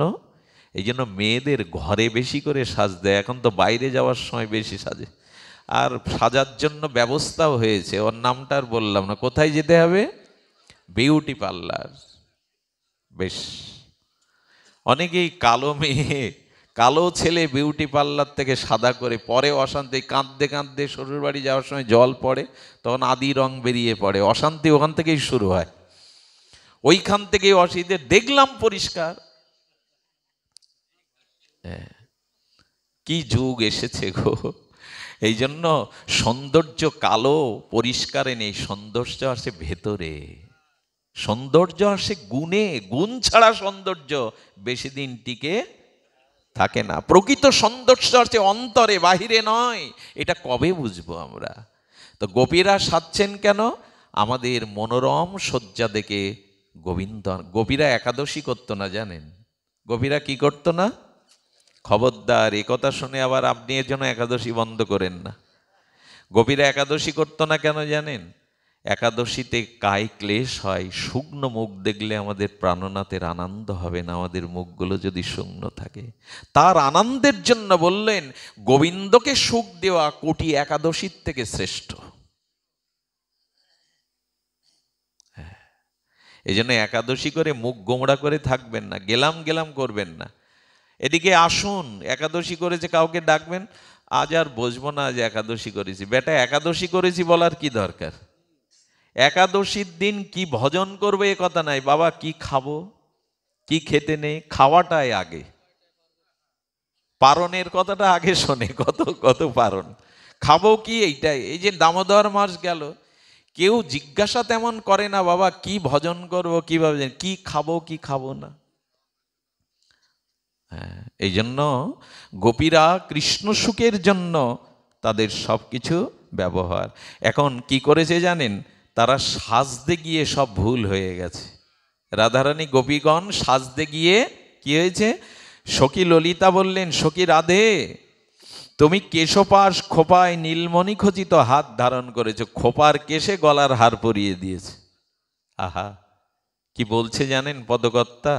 কৃষ্ণের কাছে যেতে যেন ভুল না হয়, সংসারের কাজে ভুল হোক, তার কাছে যেতে যেন ভুল না হয়। সংসারের কাজে ভুল হোক সেটা ক্ষতি নয়, কিন্তু ভগবানের কাছে যেতে যেন ভুল, সাধু সঙ্গে আসতে যেন ভুল, হরি কথা শ্রবণ করতে যেন ভুল না হয়। সংসার কাজে স্বাস্থ্য হারালে স্বাস্থ্য পুনরুদ্ধার করা যায়, টাকা চলে গেলে আবার টাকা রোজগারও করা যায়, কিন্তু মনুষ্য জীবন হারিয়ে গেলে আর 84 লক্ষ জনি পাবো না, আর ভজন পাবো না। এই জন্য এই জন্ম হারানোটাই ক্ষতি। আর জন্ম হারাই কখন? যখন গুরু স্মরণ নেই, নাম স্মরণ নেই, সাধু সঙ্গ নেই, হরি কথা নেই, তখনই তো জন্ম হারায়। কিছু করতে গেলেই মানুষ এখন বলে লাভ কি, করে কি হবে, করলে কি লাভ। আরে লাভ চিন্তা করছো, এই জন্ম হারালে আর পাবে না, আর পাবে না। এই জন্য কি করেছেন, কেশ পাশে বেঁধেছে গলার নীলমণি খচিত হার, আর নীলপদ্ম রচিত গর্ভক মালা করেছে কেশ পাশে। আর কি করেছে, বক্ষস্থলে শোভিত করেছে কাজল। কাজল কোথায় দিতে হয়, চোখে, দিয়েছে বুকে। আলতা দিতে হয় পায়ে, কিন্তু আলতা দিয়েছে হাতে। হ্যাঁ, সব ভুল হয়ে গেছে। এই করতে করতে বক্ষস্থলে শোভিত করেছে, অঙ্গের কজ্জল কালি মেখেছে চরণে। রাধারানী চোখের কাজল মেখেছে চরণে। আর এমনি করে প্রাণবন্ধু শ্যামসুন্দরের নিকট গমন ব্যস্ততায় সব ভুল হয়ে ছুটেছে তারা। ছুটেছে। এখানে পদগুলোও খুব ভালো বলা আছে। হ্যাঁ, এরা এরা যাওয়ার সময় ফুল তুলছে। কি তুলছে, বিপিনে মিলালো গোপনারী হেরি হাসত মুরলীধারী। মুরলীধারীর জন্য সেই হাসি মাখা মুখ নিয়ে যখন দাঁড়িয়েছে, আমি বেশি দূর না গিয়ে বলি, যখন গোপীরা এসে দাঁড়িয়েছে। আচ্ছা, এই রসটা কি রস, সব থেকে রাসের যে মূল কথা, এটাই এখন আপনাদের সামনে বলা হচ্ছে, একটু সতর্ক হতে হবে। পরকীয়া ভাবেরতি রসের উল্লাস, ব্রজবিনা ইহার অন্যত্র নাহি বাস। রাসটা কি রসের লীলা, পরকীয়া। কি রসের লীলা বাবা, বিজ্ঞজন আছেন, পরকীয়া। আচ্ছা, পরকীয়াকে পাপ মনে করা হয় কিনা, মনে করা কেন, পরকীয়ার থেকে বড় পাপ আর নাই। বর্তমান জগতে পৃথিবীর সব থেকে বড় অভিশাপ হয়েছে এই পরকীয়া। এই কথাগুলো খুব মার্মিক কথা। এখন পরিবেশ আছে বলবার, আপনাদের যে স্থিতি, এই ব্রজরসটা, রাস হলো পরকীয়া রসের অতি রসের। তো স্বয়ং ভগবান হয়ে পরবধূদের পরস্ত্রীদের নিয়ে এই লীলা করলেন গোবিন্দ।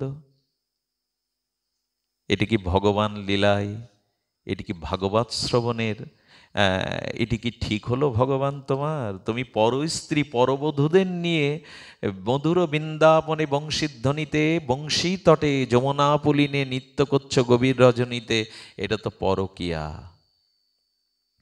আচ্ছা, এই কথা সামনে এনে যদি আমরা পরকীয়াকে প্রশ্রয় দেই, পৃথিবীতে পরকীয়ার ন্যায় পাপার নাই। তো এই রসটা পরকীয়া, কারণ স্বকীয়াতে রসের উল্লাস থাকে না, স্বকীয়াতে রসের উল্লাস থাকে না। এই জন্য পরকীয়া রসেরতি রসেরও উল্লাস। আর এই রস একমাত্র বৃন্দাবনে ছাড়া স্বর্গে, দেবলোকে, গন্ধর্বলোকে, বৈকুণ্ঠেও নাই।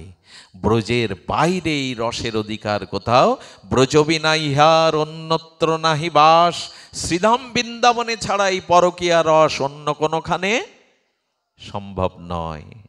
কারণ স্বকীয়া আজ পরকীয়া হয়েছে। রাধারানী আগেই বলেছি কৃষ্ণের অভিন্ন শক্তি। দেখুন, নিত্য গোলক বৃন্দাবনে এই স্বকীয়া রসেই গোবিন্দ মাতোয়ারা ছিলেন। রাধারানী সখীবৃন্দ এরা স্বকীয়া, এরা কৃষ্ণেরই। কিন্তু কৃষ্ণ একদিন চিন্তা করলেন, নূতন করে রস সৃজন করা যায় না। তখন যোগমায়াকে আহ্বান করলেন। যোগমায়া দেখলেন গোবিন্দকে নিত্য নূতন নবয়ন আনন্দ দেওয়ার জন্য একটু সৎ জায়গায় পর বসিয়ে দিই, সৎ জায়গায় পর বসিয়ে দিই। রাধারানী ব্রজবধূরা আর কেউ না, এই যে গোপীদের দেখছেন, এরা সব রাধারানীর কাইবুয়ো। ললিতা বিশাখা কারা, এরা রাধারানীরই অংশ, এরা সব রাধারানীর কাইবুহ। আর রাধারানী হলেন গোবিন্দের অভিন্ন স্বকীয়া। তার মানে এখানে ব্রজে পরকীয়া ভাব করে দিলেন, যাতে পরকীয়াতে রসের উল্লাসটা আরো বেশি হয়। এই জন্য এই রস যেন অন্যখানে অনুকরণ না হয়। আচ্ছা, পরকীয়াটা কেমন, স্বকীয়া, দেখুন এইখানে যেন ওই ভাবনা না আসে পরকীয়া রসের অতি রসের। এখানে বারবার কিন্তু সতর্ক করা হচ্ছে কি, ব্রজবিনা ইহার অন্যত্র নাহি, বৃন্দাবনে ছাড়া এই রস যেন অন্যখানে সংগঠিত না হয়। কারণ ওরা যোগমায়া আনন্দ দানের জন্য পর করে দিয়েছেন, পরের ঘরে পাঠিয়েছেন। এরা ভান মাত্র, স্বপ্ন মাত্র এদের বিয়ে হয়েছে, প্রকৃত তো গোবিন্দই এদের প্রতি। শুধু পরকীয়া রসের জন্য এদের একটু স্বপ্নের দ্বারা বিবাহ করে আলাদা করেছে যোগমায়া। এরা গোবিন্দেরই, এরা আর কারো না। তাই যেন ওই ভাবনা আমাদের এই জগতে না এসে পড়ে। এই জন্য পরকীয়ার রস কি আছে জানেন? পরকীয়াতে দুর্লভতা আছে। সবসময় দেখা হয় কি পরকীয়ায় একটা বাধা আছে, গুরুজনের নিষেধ আছে, একটা ভয় আছে। এই জন্য মিলনটা খুব আনন্দের হয় পরকীয়ায়। এখানে অনেকগুলো 5টা বাধা এসে দাঁড়ায়। লজ্জা, ভয়, দুর্জয়তা সবসময় পাওয়া যায় কি? এই জন্য পরকীয়া রসে উল্লাস বেশি আসে। সেই জন্য গোবিন্দকে নিত্য নূতন নবায়ন আনন্দ দান করবে বলে যোগমায়া অঘটন ঘটন পটিয়সী সেই স্বকীয়াকে পরকীয়া করে এই লীলা করছেন। স্বকীয়া পরকীয়া, এই জন্য আমরা যেন এটা কখনো না ভাবি এই পরকীয়ার অভিশাপ যেন আমাদের মাঝে এই লীলা শ্রবণের দ্বারা আমরা নিরস্ত করতে পারি। কারণ ব্রজে ছাড়া, আচ্ছা দেখবেন কান্তা চুম্বন আর দইতা চুম্বন এক কি? বোঝা গেল না তো?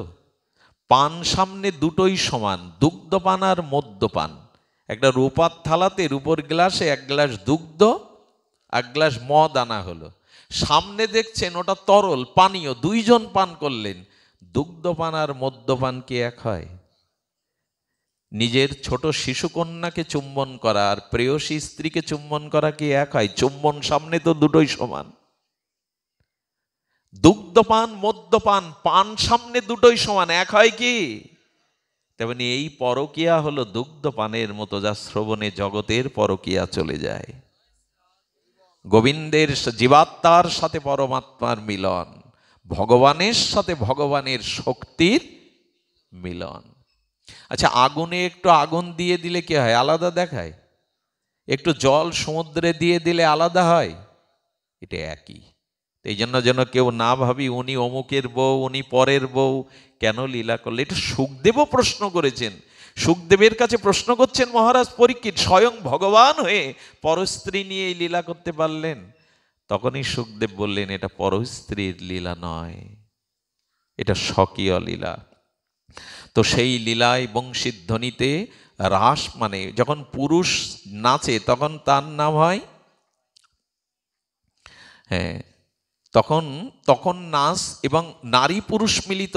অনেকেই রাস মানে নৃত্য বলে, রাস মানে সাধারণ নৃত্য নয়। উতঙ্গ নৃত্য পুরুষ আর নারী এটা নয়। যখন বিশেষভাবে নারী পুরুষ বিশেষ সঙ্গীতের দ্বারা বিশেষ নৃত্যাগীতাদি হয়, সেই তারই নাম রাস। আজ রাধারানী সহ গোপীসান ভগবানের এই রাসলীলার বংশীধ্বনিটাকে কিন্তু গোবিন্দ পরীক্ষা করতে ছাড়েনি। রাস শুরু করবেন গোবিন্দ চিন্তা করলেন, শুরু করলেন, কিন্তু গোবিন্দ বলে বসলেন। গোবিন্দ কি বলে বসলেন? হ্যাঁ, স্বাগতম মহাস্বাগতম মহাভাগা। গোবিন্দেরকে বলছে স্বাগত স্বাগত, যখন এসেছে স্বাগতম মহাস্বাগতম মহাভাগা। আচ্ছা আপনারা কুল শিল ছেড়ে, স্ত্রী গৃহ ছেড়ে এই মধ্যরাত্রে পর পুরুষের আমার কাছে এসেছেন কেন? গোবিন্দকে এটা বলা উচিত হলো? তুমি বংশীধ্বনিতে ওদের ঘর ছাড়া করলে। এখন কি প্রশ্ন করছে? প্রশ্ন করছে তোমরা কুলবধূ, সতী নারীর একমাত্র ধর্ম পতি সেবা। দেখুন বলি, যারা যেমন স্বামী পেয়েছেন এটা আপনার পূর্বজন্মের প্রাপ্ত, এটাতেই সন্তুষ্ট থাকেন। শাস্ত্রে বলেছে, মনে আছে, একজন স্বামী, সে দুশ্চরিত্র ছিল, বেশ্যালয়ে যেতে যেতে নিজের যৌবন হারিয়ে জরাগ্রস্ত হয়েছে। তার স্ত্রী একদিন জিজ্ঞাসা করছে, বাড়ি বসে বসে কাঁদো কেন, আর কিছু ইচ্ছা আছে?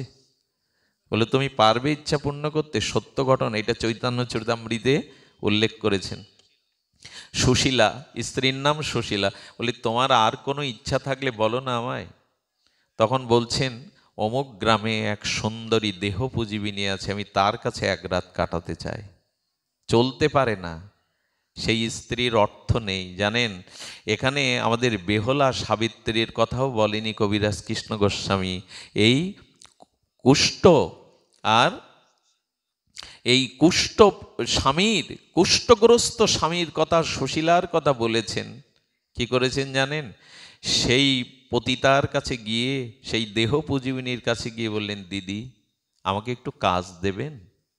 কি উদ্দেশ্য এসে বলেনি। 2-3 মাস কাজ করে বেতন নেয় না, প্রাণ ঢালা সেবা করে। বলি এরকম সেবা তো কেউ করেনি, মায়ের মতো সেবা করে। তুমি কেন কিছু নাও না? তোমাকে টাকা দিতে গেলে কেন তুমি আমার কাছ থেকে কিছু অর্ঘ্য দক্ষিণা নাও না, মূল্য নাও না? 6 মাস প্রাণ ঢালা সেবা করে বলছেন, দিদি আজকে মূল্য চাইব। হাত দোকানা জড়িয়ে ধরে বললেন, বলুন আমার মূল্য আজ আপনি দেবেন, ফিরাবেন না। আরে তুমি বলো না। প্রচণ্ড ওর প্রতি মমতা এসে গেছে, ভালোবাসা এসেছে। বলে আমার স্বামীর একদিন ইচ্ছা আপনার এখানে একটা রাত কাটাবার, এইটুকু ভিক্ষা দিন। পতিতা হলেও তো রমণী নারী, চোখে জল এসে গেছে। কাঁধে হাত দিয়ে বললেন, কে তুমি? তুমি 6 মাস ধরে দাসীগিরি করছো, আমার সেবা করছো তোমার রুগ্ন স্বামীর মনোবাসনা পূর্ণের জন্য। তবে নিয়ে এসো, আমি তোমার ইচ্ছা পূর্ণ করব। স্বামী উঠে হাঁটতে পারে না, একটা ঝুড়িতে করে আর কোনো রকমে মাথায় করে নিশ্চে পা দুটো ডুলছে, বল নেই তো। ওইখানে এক ঋষি শুলের উপরে বসে তপস্যা করছিলেন। সেই দোলানো পাটা লেগে গেল ঋষির গায়ে। তীরের উপরে বসে তপস্যা করছেন। কে রে, কে রে, এই তীরের যন্ত্রণার উপরে আমাকে আবার ব্যথা দিলি? কে তুই? আমি তোকে অভিশাপ দিচ্ছি, আগামীকাল সূর্য উদয়ের সাথে তোর মৃত্যু হবে। ঝুড়িটা নামিয়ে সুশীলা সতী চরণে পড়ে গেলেন, ক্ষমা করে দিন। জ্ঞানও তো অপরাধ নয়, অজ্ঞানও তো হয়ে গেছে, অসুস্থ, ক্ষমা করে দিন, ক্ষমা করে দিন। ঋষির বাণী, ঋষির অভিশাপ কখনো ব্যর্থ যায় না। সকালেই ওর মৃত্যু হবে সূর্যোদয়ের। কত কাঁদলেন, কত অনুরোধ করলেন, বললেন আমার সৃষ্টি, আমার প্রতিদেবতা, সে চলে গেলে আমার সৃষ্টি ধ্বংস হবে, আপনি কৃপা করুন, অজান্তে ভুল হয়ে গেছে। কিন্তু লঘু পাপে গরুদণ্ড দিয়ে দিল ঋষি। তখন সেই সুশীলা বললেন, তবে শোনো ঋষি, আমিও যদি পবিত্র সতীত্ব ধর্ম পালন করে থাকি, পতিব্রতা ধর্ম পালন করে থাকি, তবে আমিও বললাম আগিকালের সূর্য উদয় হবে না, হয়নি। সতীর মহিমা দেখুন। এই জন্য যাকে পেয়েছ মা, তাকে নিয়েই সন্তুষ্ট থাকো, এটাই জীবনের শ্রেষ্ঠ নারীদের ব্রত, পতিব্রতা। বললেন আগামীকালের সূর্য উদয় হবে না, হয়নি। ব্রহ্মা বিষ্ণু মহেশ্বরের আর চিন্তায় পড়ে গেছে। ব্রহ্মার সৃষ্টি এ ধরাতল, এ মহিতল রসতলে সূর্য উদয় না হলে তো সব পয়জান হয়ে যাবে, জগৎ রসাতলে যাবে। ব্রহ্মা বিষ্ণু এসে বলছেন সেই সতীকে, মা তুমি এই অভিশাপ ফিরিয়ে নাও, সূর্যোদয় না হলে পৃথিবী টিকবে না। ব্রহ্মা তুমি যেমন সূর্যোদয় না হলে তোমার সৃষ্টি রক্ষা করতে পারবে না, আমার স্বামীর প্রাণ গেলেও তো আমার কোনো সৃষ্টি থাকবে না, আমার সর্বস্ব যাবে, তাই আমি ফিরিয়ে নিতে পারবো না। ব্রহ্মা অনেক বুঝিয়ে কি বললেন জানেন? মা কিছুক্ষণের জন্য তোমার অভিশাপ ফিরিয়ে নাও, আমি কথা দিচ্ছি সূর্যোদয় হলে নীরোগ করে তোমার স্বামীকে আমি ফিরিয়ে দেব। হয়েছিল তাই। যখন সতী তার প্রতিজ্ঞা ফিরিয়ে নিল অভিশাপ, তখন মধ্য গগনে সূর্য উঠল। মধ্য গগনে সূর্য উঠলে ব্রহ্মা নবযৌবন করে তাকে ফিরিয়ে দিয়েছিল। কিন্তু ঘটনা, এখানের আগে একটি ঘটনা বলা দরকার। ওই পতিতার কাছে রুগ্ন স্বামী যাওয়ার পরে পতিতা কি করেছিল জানেন? পতিতা একটা রূপোর গ্লাসে মূত্র আর এক রূপোর গ্লাসে শীতল পানীয় জল রেখেছিলেন। জল রাখার পরে ওর সামনে যখন দিতে গেছে, তখন বলছেন, তুমি এই রূপোর গ্লাসে মূত্র আছে আর এই রূপোর গ্লাসে শীতল পানীয় জল আছে, কোনটা নেবে? যেই পানীয় জল নিতে গেছে সঙ্গে সঙ্গে এটে ধরেছে, তোমার কাছে এমন সতীসাধ্যী শীতল জল আছে, তুমি কেন মূত্র পানের জন্য ঘুরে বেড়াচ্ছ? এই কথাই তার জ্ঞান হয়ে গেছিল। পূর্ণ যৌবনা করে তাকে ফিরিয়ে এনেছিল। একজন সতী যে মাটিতে দাঁড়িয়ে থাকবে, ভগবানও সেই মাটি ধ্বংস করবে না ততদিন। এই জন্য এই পরকীয়া রস, সেটি বলো উন্নত জল ব্রজের রস, এর বাইরে এই রসের উপাসনা নেই। গোপীদের মধ্যে মুখ বুজে সবাই কাঁদছে, বংশীধ্বনিতে ডেকে এনে এত বড় অপমান। কিন্তু সব গোপী তো সমান না। ললিতা বিশাখা এগিয়ে এসে কঠোরা স্বরে বললেন, তোমার মুখে ধর্মের উপদেশ মানায় না। হ্যাঁ, তোমার ভেতরটাও কালো, বাইরেও কালো। ললিতা বিশাখা বলছেন, তোমার কাছে ধর্ম উপদেশ নেব আমরা? বংশীধ্বনিতে আমাদের ঘর ছাড়া করে আর এই রাসমঞ্চে এসে এখন জিজ্ঞাসা করছো? নিমন্ত্রণ করে বাড়ি গেলে যদি কেউ বলে কেন এসছেন? হ্যাঁ, ললিতা বললেন, তোমার মুখে ধর্মোপদেশ মানায় না, তোমার ভেতরও কালো, বাইরেও কালো। হ্যাঁ, ললিতা বিশাখা গোবিন্দ এটা পরীক্ষা নিচ্ছিলেন, সব ছেড়ে এসেছে, তারপরেও পরীক্ষা। ভগবানের কাছে যেতে গেলে মা অনেক পরীক্ষা দিতে হয়, পরীক্ষার পরে পরীক্ষা, পরীক্ষার পরে পরীক্ষা, তবেই তো নিজের করে নেন ভগবান, তবেই তো নিজের করে নেন। তো এমনি করেই চলল সেই রাসের লীলা। এরপরে যদি আবার কখনো আপনাদের উঠবেন না কেউ, আসি, তখনই এই লীলারস মাধুর্য আমরা আস্বাদন করব। আমি প্রেমানন্দকে ডাকছি উপসংহারে, বিশ্রামে মাত্র দুটি কথা বলবার জন্য। এরপরে আমি একটু রাসের সুরে একটু সামান্য আপনাদের নাম শোনাবো, এরপরেই ভাগবত বিশ্রাম হবেন। আপনাদের মঙ্গল হোক, আপনাদের কল্যাণ। 5টা মিনিট ভিক্ষা দিন। প্রেমানন্দ আপনাদের মাঝে ভাগবত বিশ্রাম দিচ্ছেন। জয় শ্রী গুরু প্রেমানন্দে গৌর হরি বল। জয় রাধে, জয় রাধে, জয় রাধে।